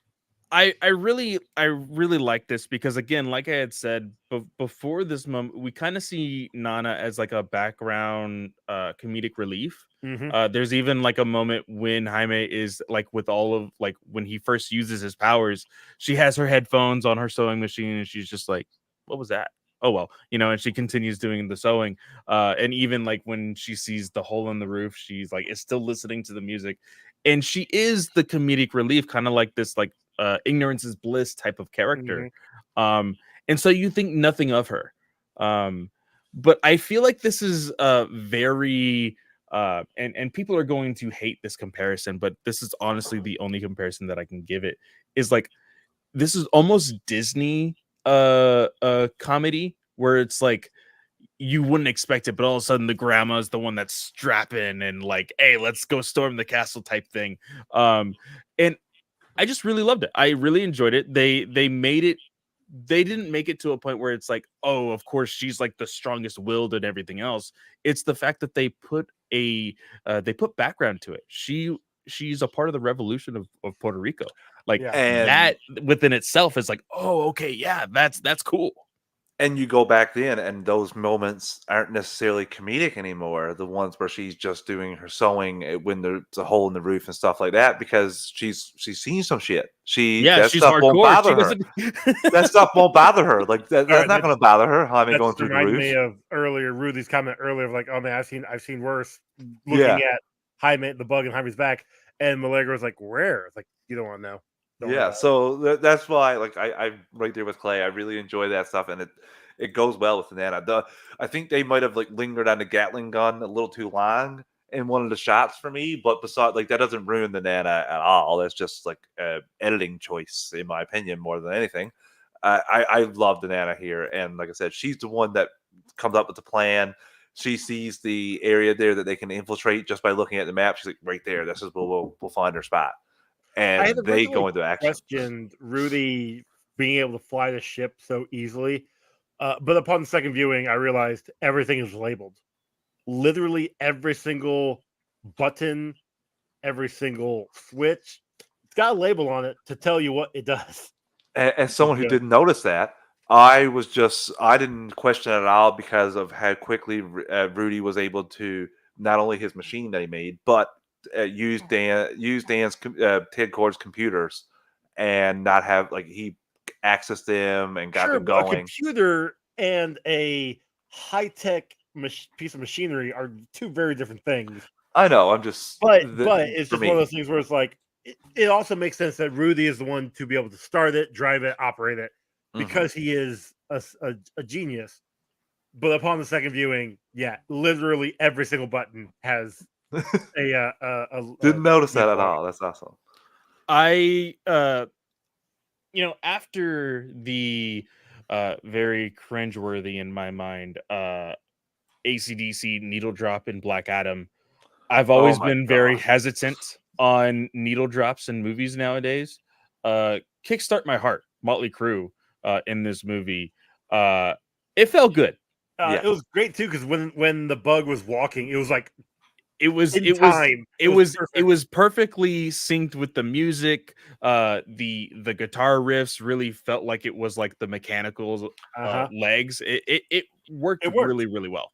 I love how she's like, oh, there's one in the middle there, and he goes and takes it out. Well, and I will say this: the bug fart was probably a little too much. But again, guys, like, these movies are for families. They're for kids. The humor, they need to, cover all bases. So it didn't bother me too much, but I was like, okay, it had a small eye roll for me. The music helped a lot. I didn't roll my eyes, but like you said, I was into the song the needle drop right away. So that kind of didn't make me feel like, oh, that's nothing. No, I enjoyed it. You know, I can understand how some people thought that might have been a bit too much, but I'm all here for the bug farts. Mhm. I don't know why they're blue, but This is where we get some of the more intense scenes with Jaime. He is connected to this giant machinery, which we find out Victoria is trying to get the code, the alien code that makes the scarab tick, because she is wanting to power her OMAC army. Mhm. And we see the uh forgive me for his carapax. Yeah. We see him with this locket, which we have seen this locket several times throughout the movie. We assume is his wife and child. Yeah. We learn more about that later in this third act, which I actually really enjoyed that flashback, and we'll get into it later. But uh this idea of uh Dr. Sanchez is Not Sanchez. not Sanchez. He is really a scientist at heart. And he's like, I we need to learn more about this. We can't just like extract it and just think that we know everything. And of course, Victoria, being the Karen that she is, she's like, I don't care. Like we can learn a lot more when the kid is dead. I want to say one point about this too, because he says like it'll kill him, and she's like sacrifices have to be made for the greater good, which comes back around in a memory we see that gets unlocked and shown to us a little later. So I did enjoy that little bit, and Nat Sanchez is the only one here who's showing any apprehension and not like he feels bad. He felt bad earlier. He doesn't want to do this kind of stuff. So I do appreciate his character and what he does here. And while this is all going on, I'm loving what Jaime's seeing unconscious, like the vision of his father and the Blue Beetle suit out there that he needs to connect with. And while this is going on, we get Nat Sanchez basically narrating that the brain waves are syncing up between the two entities. And I love how this is going together. I want to ask you guys a question about this all, because I only saw this once. Joe, you saw this twice, so it's one of you guys. Hopefully, did you guys think that he escaped because they shut down the generator, or was he going to escape anyway? Because all of it happened at pretty much the exact same time. He escaped because the generator blew up. But Okay. I think no, actually, he didn't have any power. He There you because go. He had to reboot. they had to reboot. Yeah. But before all of the rebooting happened, we get a very emotional scene in basically the afterlife. And again, this is where we find out where the heart of the film is. Yeah. In reference to an older conversation in the beginning of the movie with Jaime and his father, we see Jaime's father in the afterlife, and they're like, "What are you doing here?" It's like, "Oh, I think you know why I'm here, and it's gonna be okay. Everything's fine, you know." And he tells Jaime, like, "I finally know what my destiny is. My destiny is to be right here, right now, telling you that it's not your time, and you can do this. Like, go save our family." This was a very emotional scene because there's even these moments where Jaime is like, "Come with me, like you don't belong here either." And he's like, I know it's scary. I know that you think you can't do it, but go save Karjira." And I love this. This shows where the heart of the film is, in all honesty. 100%. And you can say that there is heart in a lot of these superhero movies, but I don't think one that hits so close to the families and to the hero themselves than this one does. In my opinion, it worked so well. It was so organic. Like I said, it's the best family stuff I've seen in DCEU and probably ever in a DC film. I liked it way more than Shazam stuff with the Shazam family. This is just on another level. And this right here, you get the emotional stakes from being with the family for the first two acts. This and all that emotional final of Act Two, where he has to watch his dad die. This is such great payoff, and like we said, they sync up the brain waves, and they are one entity. He escapes, but unfortunately, Carapax has 100% charge or downloaded for his one personal suit. So he Well, it got unleashed downloaded to all of the OMACs because Jenny and Malegra find Solomon. it. They find Yeah. the alcove and see literally an army's worth of OMACs. Yeah. So the code got downloaded into everything, Yeah. but Carapax was like a direct hardline into it. So of course he's Yeah. going to get it first. And And this is the second OMAC 2.0. Now I understand you're not going to be having a 1970s OMAC. You know, you can't have that. You're not going to have the 2005 OMAC, which looked cool. It wasn't going to translate well. This one was fine, but I like the prototype better. The shoulder pad things on 2.0, I think were a little much. The suit looked a little bulky. I don't know. I like the prototype better. I did not like the helmet. I thought it looked very like one of those drones from Iron Man 2 type Yeah, robot. I So it was didn't- I was getting that vibe too, Travis, and I think what it ultimately comes down to, and it's a problem that most superhero films have, is hey, we need a big bad. We Mhm. need a big, scary looking, menacing individual that can also sell toys. So of course Yeah. you're going to get this type of villain.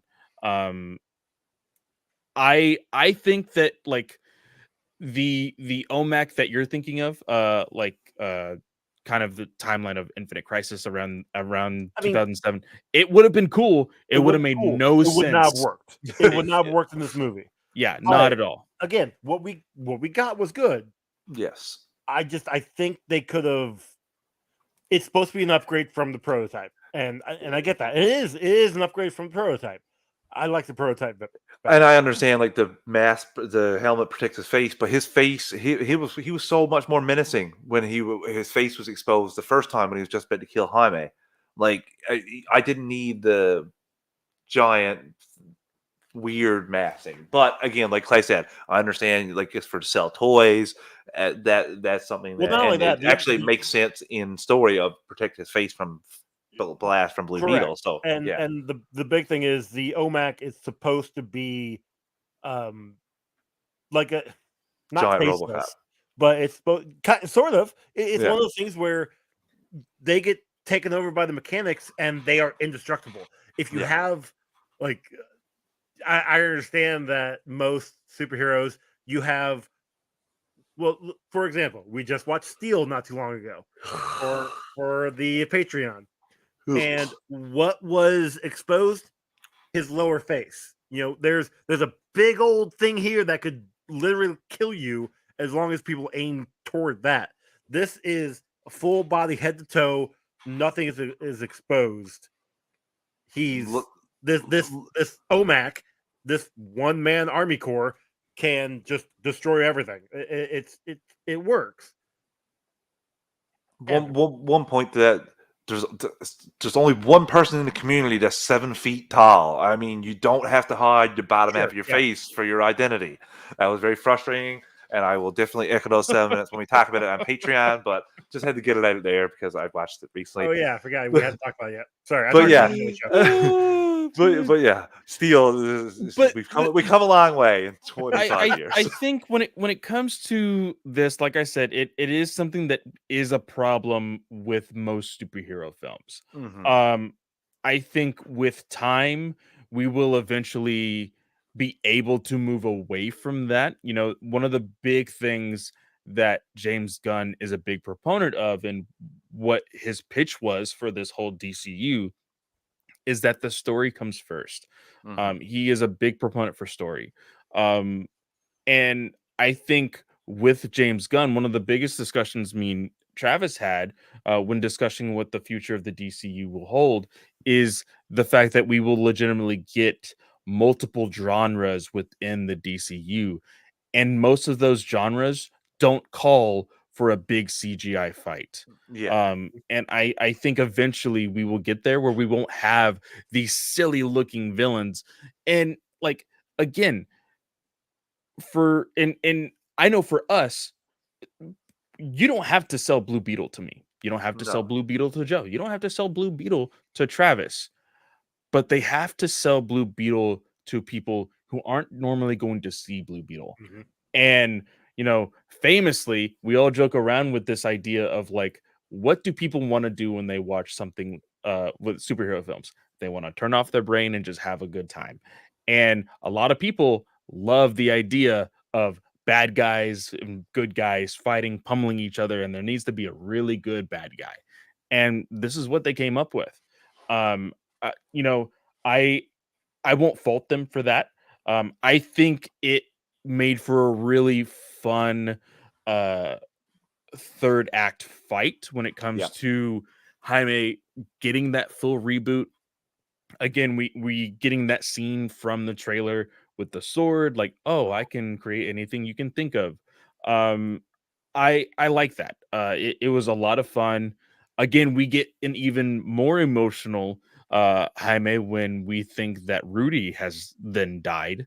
Um, and we finally get that turnaround on that story I was talking about with we don't kill.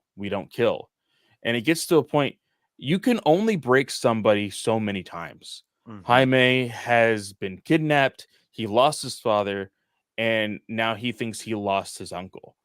And he's done. He's just fed up and done. It Uh gave me well, go Man ahead. of Steel vibes when he was Well, taking him and punching him. I felt like my I mother. was going to bring that up here. This is now the third movie in the DCEU that has done that, right? Yep. Because I'm pretty sure that Shazam has done it, Man of Steel has done it, and now Blue Beetle has done it.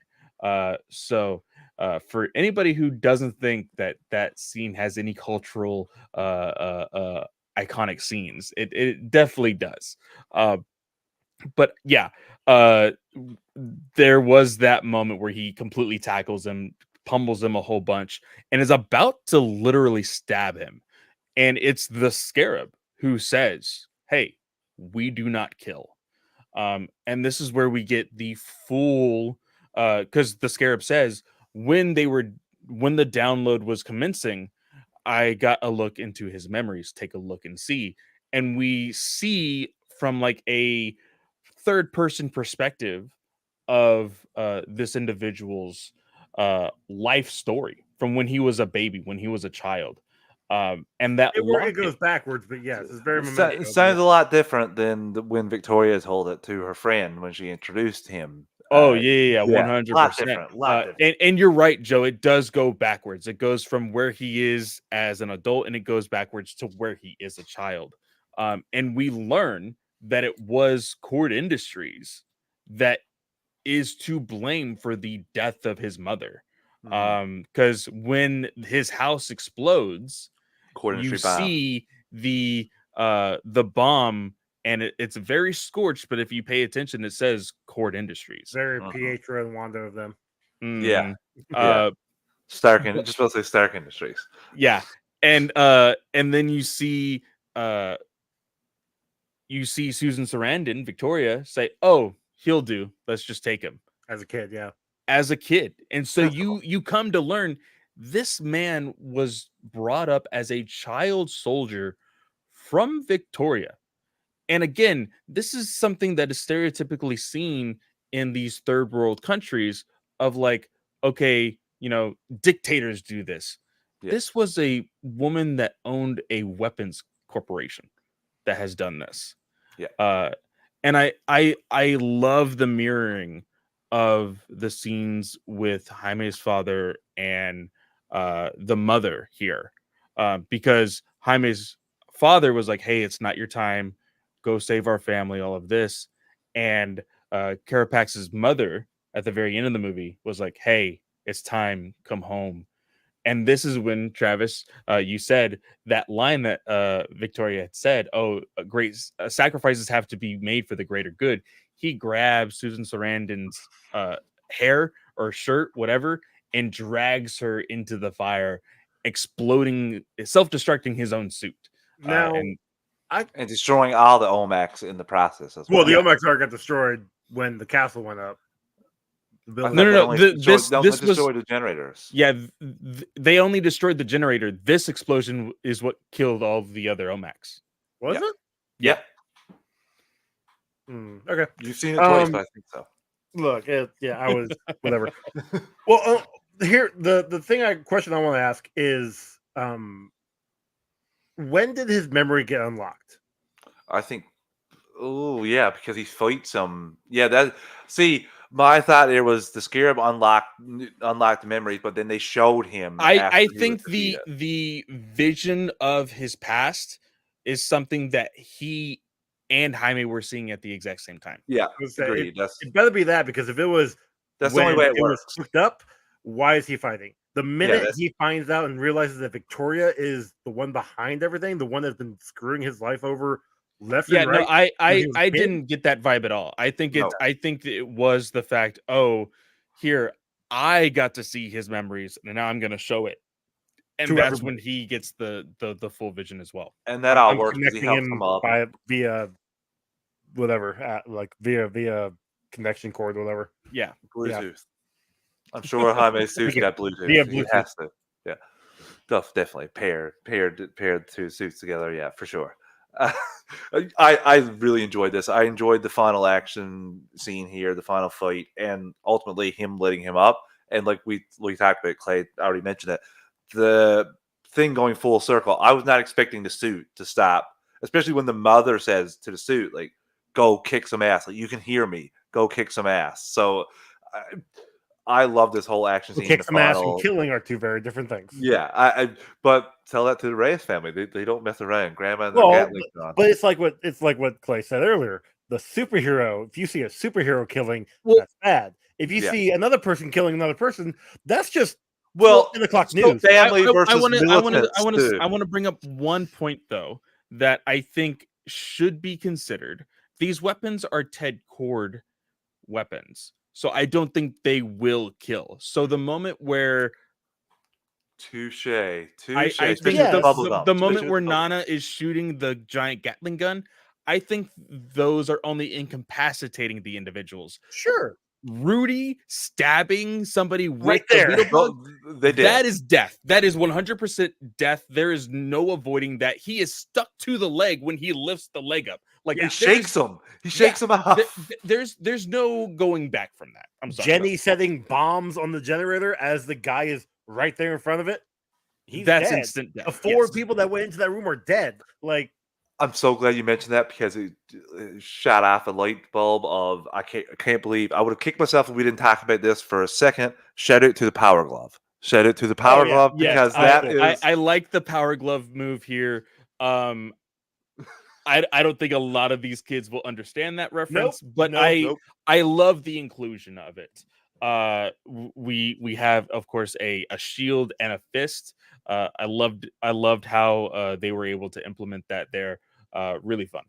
Yes. Yeah. So really good final battle. We get that all wrapped up, and we flash forward. Now Jenny is taking over Cord Industries.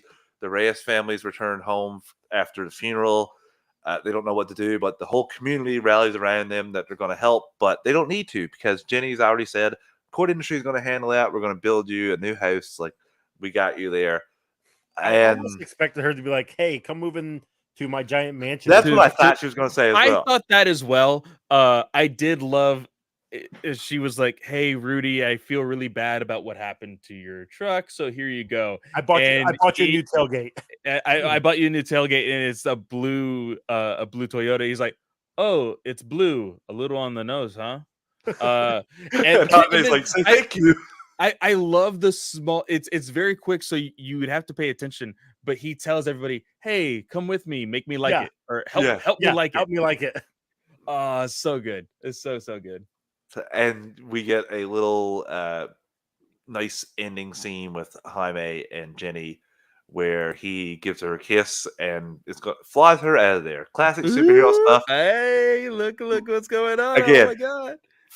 I would be questioning if the family didn't do that at this point after spending 2 hours with them. I love the family dynamic here, and they would razz him for sure for doing this. But One they're thing we also definitely happy. skipped over was after boner they joke? saved. The boner joke. No, but that's, I mean, sure, Yeah. whatever. But no, we skipped over when they save everybody from the island and they're flying away. Yes, it's that moment that I was speaking of earlier. Yeah. When Nana says she hugs Malegra and says, "Now we can cry," Yeah. and Yes. they all hug, they all cry, and Ginny is off to the side, kind of emotional Yeah, herself, she's and that's crying what. herself. You see it too. And Nana brings her in as well, and this is officially them welcoming her into the family, and that's something that is very very on the nose for us as Hispanic and Latina culture. Is like, hey, we're gonna be in the thick of it, but we're going to treat you like our own. And even after the funeral, when we see the whole community come along, it's that idea of like, oh, mijo, you're not going to leave here hungry. You know, I'm going to help you with this. I'm going to help you Mhm. with that. Uh, and it, like, as soon as I saw the potluck going on, I was like, yeah, that's totally something that would happen. Yeah. Yep. So uh, I really love this ending, and there was a boner joke when he was talking to Jenny. The scarab was like, "Oh, I there is blood To the rushing to your middle Mid regions." And he's like, "Shut midsection. up!" Oh, not you, Like, Jenny. stop it. which I hope we get a little bit more of that in the next film. If we get another one of these with Blue Beetle, is a little bit more back and forth banter. I want the voice to be more like the family now and ribbing Jaime a bit. Well, So I hope it definitely after the reboot and the sync, it got more. It was doing similar things, like similar it was dialogue. it was speaking in Yeah, Spanish. It similar was dialogue for the family, and because it was uh his mother, when he got out of the compound, they were like, oh, you know, they're still down there. And he's like, well, I have to go get him. And that's when the mother was like, oh, what's their name again? Karjeda. Okay, Karjeda, I know that you can hear me, and I'm telling you right now, you go in there, you use the hurt that we are feeling right now, and mhm, you kick all of their asses. And that's exactly what the Scarab says when he goes down there fully rebooted. yeah, which Uh, is awesome. Chef's kiss. it was so I good. love it. I love it. So that pretty much wraps up the film, but we have post credit scenes too. A mid credit scene that I think is far more integral to the potential of going forward, and we have a end credit scene which is uh, a more of a joke I one say off it's the type thing. cartoon that Rudy puts on.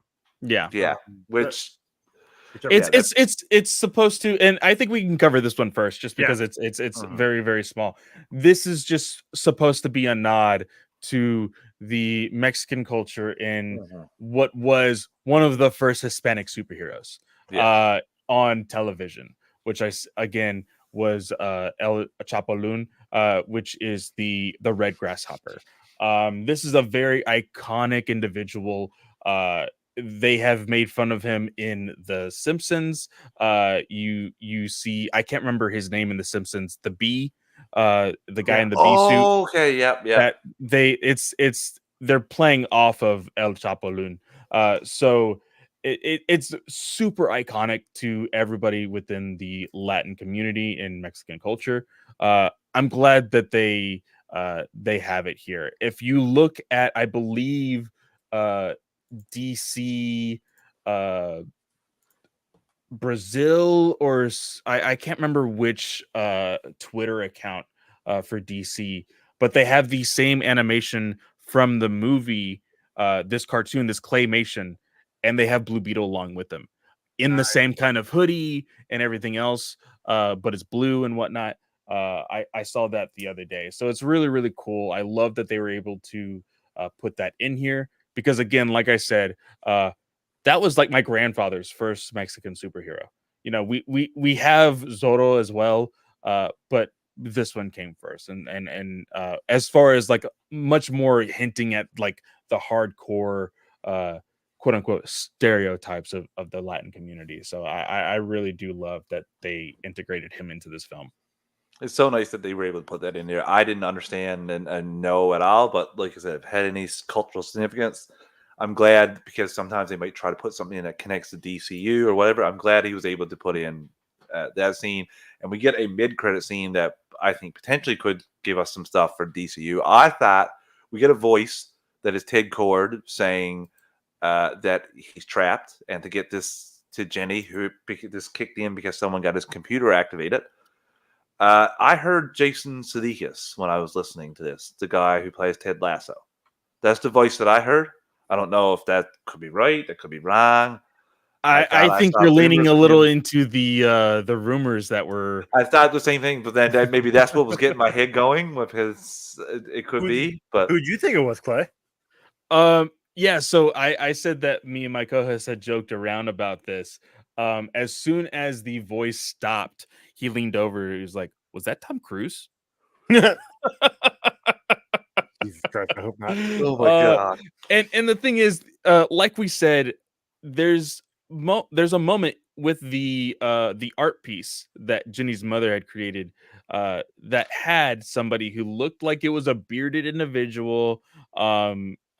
We don't know who it is, no. and this leaves it up for interpretation and leaves the casting open for when they eventually do make a second movie and have Ted Kord in there. But the message within itself was a little weird in my mind, because Ted Kord spoke to himself in the third person, referenced himself as the third person. He's like, "This is Kord is Ted fine. Kord. Send this message to my daughter. Ted Kord is alive." Like that was it because he said, like, I don't know who turned on my computer. He didn't say his name at first. Find my daughter Jenny and let her know that I'm alive. Tell her Ted Kord is alive. Do you think he could have just said a hint of where he would possibly to? Because So that's not really going to solve much for Here's her. what I think, coming back to my earlier statement. I think that mannequin might have been Booster Gold, and Jenny was looking at it as like, why would you ruin my family like this? Because I think Ted Kord's lost in time. Ooh. Hmm. That would be that would be you'd probably do a Booster Gold series to introduce him. Maybe Maybe not. I don't know. That would be That's interesting. just only because I think you hear Ted Kord, you think of Michael Carter. Mhm. Almost they go hand in hand for the most part, blue and gold. So I think we're going to be getting a Booster Gold film in the future. Maybe not. Well, we're going to get a Booster Gold series. We know that. Oh, it's going to be a series. Yeah, Yeah. we know it was part of James This is how much Gunn's I'm paying attention. first 10 projects. I don't pay attention apparently. You said you were excited. No, I'm just joking. I probably I am. don't remember. I You know don't what? remember. So that's why I slept just make since that up. then. I apparently have conversations with myself that I think are with you. So it's like it's what it is. It happens to the best of us. So I believe that mannequin was for Luke Booster Gold, and I think Ted Kord's lost in time. I know I just proved myself. I'm gonna say it again. It definitely could be That's a my thought. possibility, especially with the DCU. I for one was just excited. I hope we get more with these characters in this I world. also have a feel because we've gotten Blue Beetle, Jaime in Young Justice, and in there, the Scarab was part of the Reach, and I think we're gonna get more. The second film is definitely gonna. They didn't mention They didn't mention the Reach in here at all. They Yeah. just mentioned that it was an alien. It was from. Jenny said that it was alien technology, and then Rudy's like, you can use that terminology. I don't like it. Yada, But yada, did yada. you notice in the opening sequence all of the different colored scarabs? Yeah. There was blue, there was purple, there was yellow. There's there another was question. green. Thank you for bringing that up, because before we even did they hit a Green Lantern? That's what I thought. I'm Green not Lantern entirely ring. sure they hinted at Green Lantern at all. I thought the Scarab hit the blue Scarab. I thought he hit a Green Lantern ring. It was just a green Scarab that he hit. I think that it was like a green 3 scarab. planets. Okay. Yeah, I didn't he blew notice up. the green Scarab, so I thought possibly he hit a Green Lantern ring. and this is in reference to also you guys need to go read Blue Beetle Graduation Day because this comic introduces different colored scarabs. Ooh. So there is also a new Blue Beetle series coming out in September, literally next month, that is introducing a red scarab to the comics continuity. So this is the very first time that this is happening. In So comics. it's very, very exciting. And I joked around about it, like I'm finally getting Power Rangers within the DC comics, with all of these different colored Beetles, or big bag Beetleborgs, whatever one you want to really choose That to one. reference there. But yeah, it's gonna be a fun time. Highly recommend Graduation Day.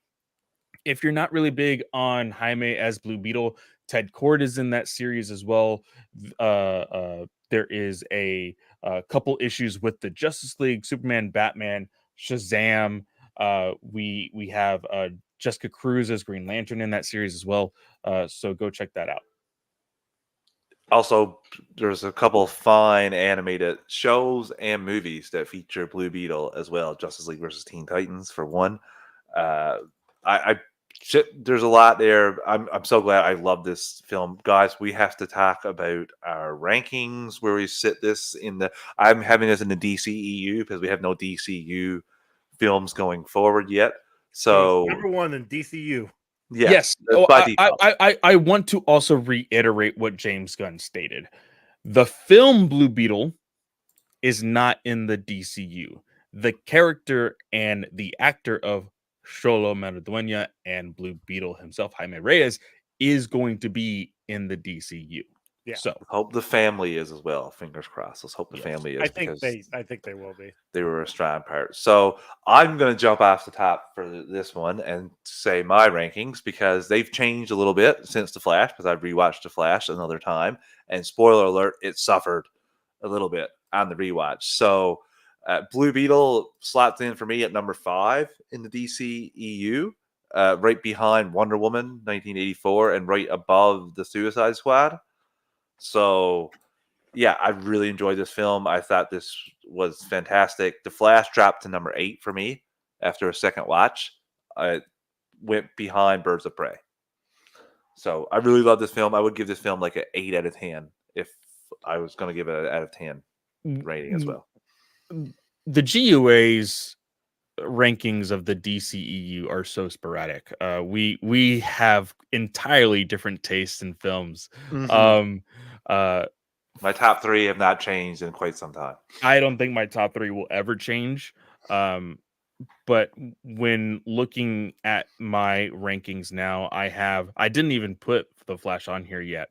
But I have Man of Steel, Zack Snyder's Justice League, BVS, Wonder Woman, Aquaman, and Shazam as like my top 6. I would put Blue Beetle right behind Aquaman, but on any given day, those two could switch.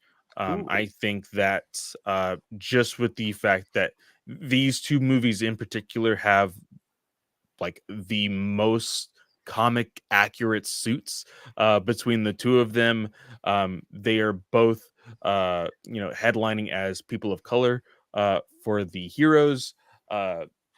Two different worlds, you could say. There's a lot of similarities between Aquaman and Blue Beetle in a very weird way, but yeah, I would say on any random day that those two could be interchangeable. Joe, what about yourself? So I've got it. I need to do a rewatch. I keep saying that. I'm going to do a rewatch before Fallen Kingdom. Not Fallen Kingdom. Whatever. Yep, that's what it's called. Aquaman Fallen Kingdom. I think so. Okay. I'm going to do a rewatch for that because that is technically our final DCEU film. And then I can actually have a legitimate true ranking, because I think my written ranking was from like 2 rankings ago. I haven't updated it since. I know I swapped it a lot during Flash or Black Adam. I can't remember, or Shazam, because I don't have Flash on here either. And I know that was definitely lower. Regardless, my top 5 barely changes. And this is going into my top 5. It's actually going to be number 4. It is going right behind Peacemaker at number 3 and just above Suicide Squad, which is now number 5. Nice. Suicide Squad, yeah. So yeah, nice, very nice. So, 8.5 is what I give it. It's a solid movie. I really, really enjoyed this. I'm very impressed. Yeah, this is for me as well. 8.5. I think if if I'm in a room with sorry, I'm gonna become a little bit more Mexican here. If I'm in a room full of hood rat snacks and have my pickle beer and everything else, and I'm really feeling in the mood of just being all out Mexican, I could give it a 9. But being a critic and just looking at this film and critiquing the film as a reviewer on the GUA, I'm going to give it an 8.5. Nice. So, listeners, I think that's it. That wraps up the film. We've gone over 2 hours. It was a really great discussion. Clay, you do Star Wars Alliance and Ranger Alliance for the network, but tell the listeners where you do your other show, just so they Yeah, of know as course. well. We have already reviewed Blue Beetle within our regular show, so it is a hefty 2.5 hours of a episode. We just do our regular news show. We do listener questions and then talk comics. Right after the comics discussion, we did do our spoiler review for Blue Beetle. So go check that out. It's on episode 205. So that is called Batman News Weekly. Yes, and just also want to reiterate on Star Wars Alliance next week will be Ahsoka with the new time and date of Tuesdays at 6 p.m. Pacific time. So it's going to be 8 p.m. my time and 9 p.m. my 9 time. p.m. It's going to be Joe's bedtime by the time that comes I'm not out. watching it. Clay, I will- Clay would. What we saying here? They could put it at 2 a.m. and Clay would watch it when it airs. Like I would get up because for I'm work. insane. I get up for work and there's messages from Clay. Just watch. I'm like, I just got up. How are you watching this? It just aired. What? Yeah, I like and honestly, there I think it was last night I was reading a book and then just happened to scroll Twitter and saw that there was a fire going on where the other Travis lives, and I just wanted to send my condolences and just be like, oh man, be careful. And he's like, why are you awake? And then I looked at the time and I was like, oh, it's like 3 a.m. That's insane. I have a problem, people. I have a very big problem. And it's I'm gonna go ahead and blame my daughter. She created this insomnia in me. Uh but yeah, go check us out over at Star Wars Alliance. Again, we do have the Star Wars Alliance hotline. If you would like to know what that is, you can always check the show notes over at the Star Wars Alliance podcast. And then also, we got our first opening theme for Ranger Alliance's Cosmic Fury this yeah. week. So we got a little bit more of an insight and a date for when that show is finally airing on Netflix. And of course, we will be covering it weekly. Depending on how they are dropping the show altogether, whether it be in 2 parts, whether it be all together and whatnot, we have decided we are going to be reviewing it weekly so that way we can stretch out some of that content. Perfect. So, fun. listeners, you'll have the show notes obviously for everything like that. We'll be back We'll be back on Monday with our breakdown of the box office, the news that we've gotten, and our comic giveaway. Everyone in the chat here has already been entered before. So we'll see you guys on Monday. Later, everyone. Bye, y'all.